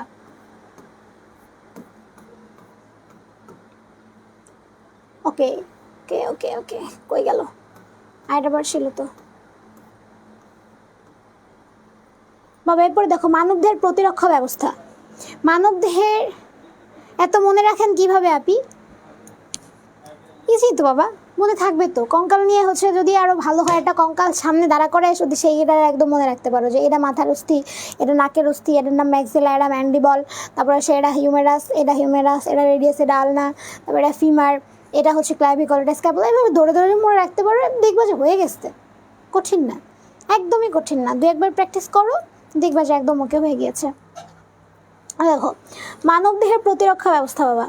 প্রতিরক্ষা বলতে কি, বাইরে থেকে আমাদের মানব শরীরে যে হচ্ছে তোমার ভাইরাস, ব্যাকটেরিয়া এগুলা যায়, এগুলা প্রবেশ করে, তাদের থেকে যে প্রতিরক্ষাটা আমাদের হিউম্যান বডি দিচ্ছে, এটাই হচ্ছে আমাদের মানব দেহের প্রতিরক্ষা ব্যবস্থা। যেমন যখন আমাদের মানব শরীর তোমার হচ্ছে মানে নিজে নিজে প্রোটেকশনটা তৈরি করতে পারে, মানে যেটা আমাদের বাইরে থেকে আসে ভাইরাস, ব্যাকটেরিয়া, সেটাকে আমরা বলি অ্যান্টিজেন।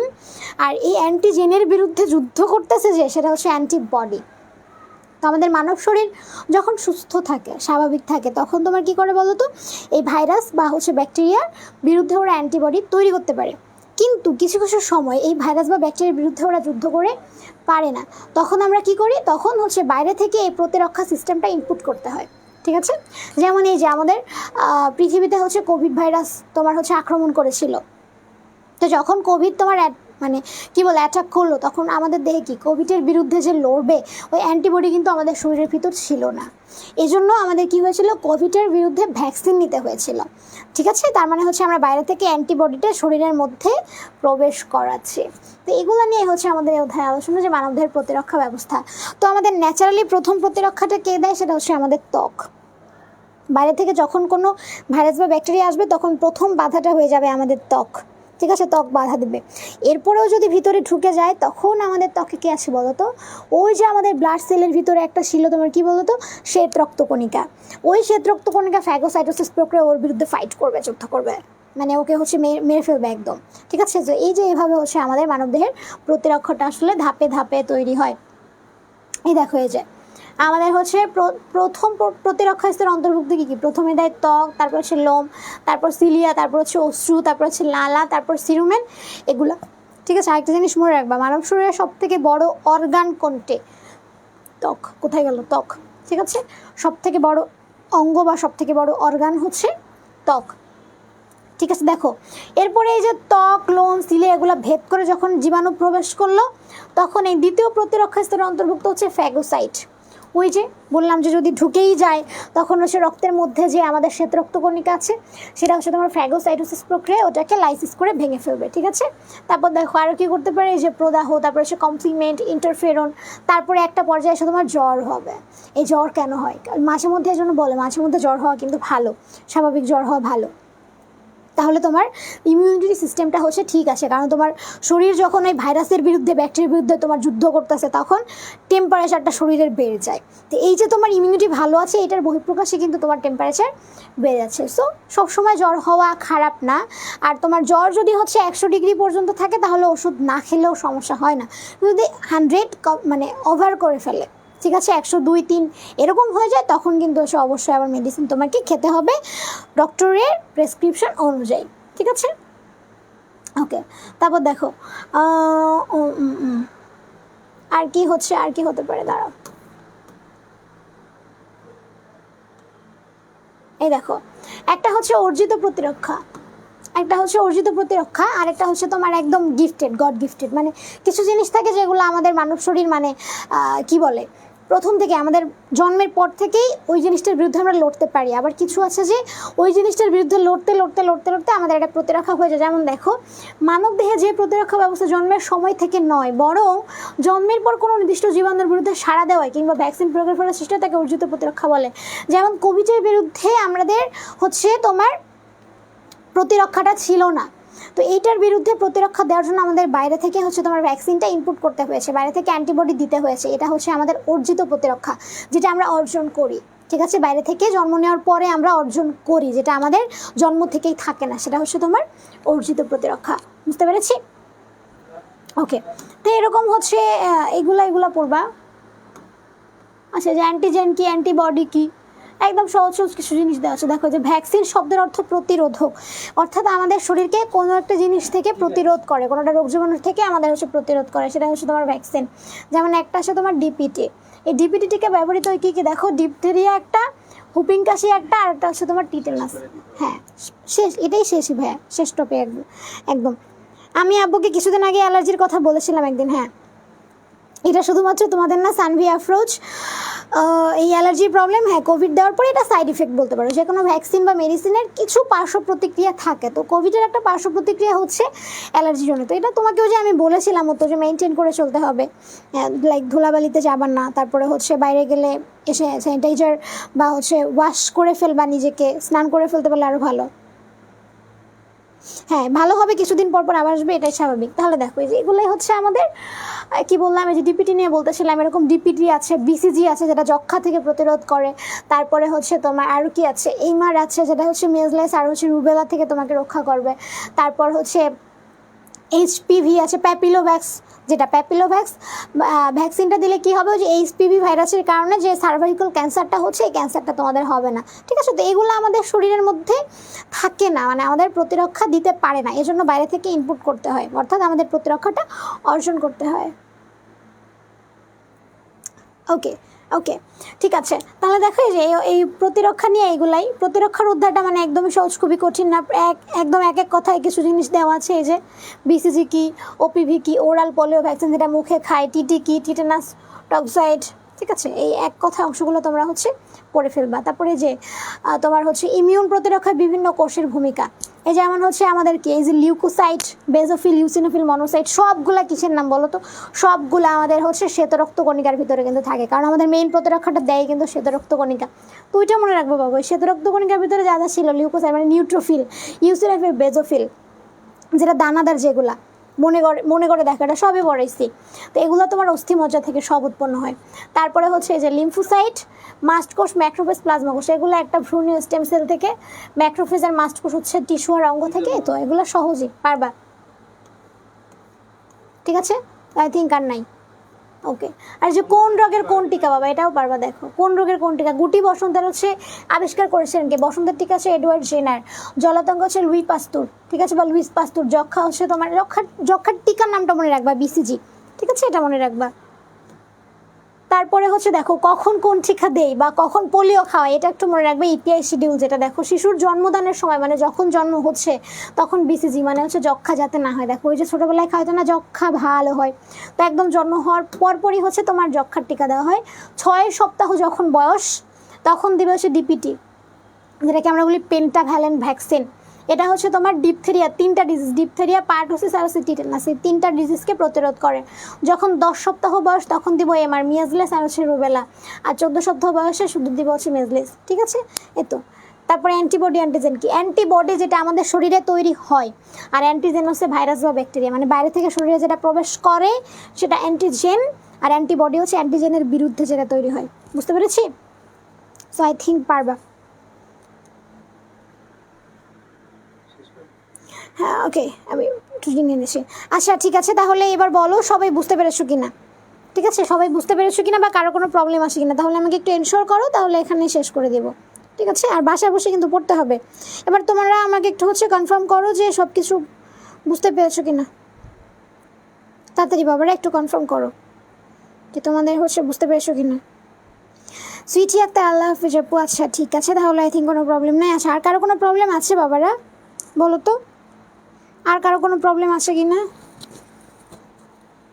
এটা দিয়ে তো একটা স্কুলে 300+ ছাত্র হসপিটালে ছিল, হ্যাঁ এটা আমি দেখেছি নিউজটা, হয়তো বা টিকা দেওয়ার সময় কোনো প্রবলেম হয়েছে, না হলে ওই যে টিকাটা ছিল ওই টিকাতে কোনো রকমের প্রবলেম ছিল, মানে যেখান থেকে তোমার তৈরি করা হয়েছে বা যেখান থেকে তোমার আমদানি করা হয়েছে ওখানে কোনো সমস্যা ছিল, কিন্তু এটা দিলে সমস্যা হয় না, কারণ আমার কলেজেও কিন্তু দিচ্ছে। ঠিকঠাক টিকা দিলে আরও ভালো হয়, শুধু ক্ষতি কখনোই করবে না। ডিপ্লোমার জন্য কি জীববিজ্ঞান, রসায়ন, পদার্থবিজ্ঞান পড়া লাগবে আপু? এটা হচ্ছে এখন আইছে ক্লাসে, এটা তোমাদের ক্লাসের শুরুতেই বলে দিয়েছি বাবা, যে এটা হচ্ছে জাস্ট ক্লাসে যখন যতটুকু তোমাদের ক্লাসে দেওয়া হয় সেটা পড়বা, পিডিএফটা পড়বা, এক্সট্রা করে ওদের বই পড়ার কোনো দরকার নেই। ওকে সিনহা আহমেদ, জি আপু বুঝতে পারছি, লাবণী খাতুন, জি ক্লিয়ার, আশিফ আক্তার, না প্রবলেম নাই, ঠিক আছে। তাহলে আজকে আমরা তোমাদের থেকে বিদায় হয়ে যাচ্ছি, দেখা হয়ে যাবে পরবর্তীতে আবারও কোনো একটি লাইভ ক্লাসে, সে পর্যন্ত সবাই ভালো থাকো, সুস্থ থাকো।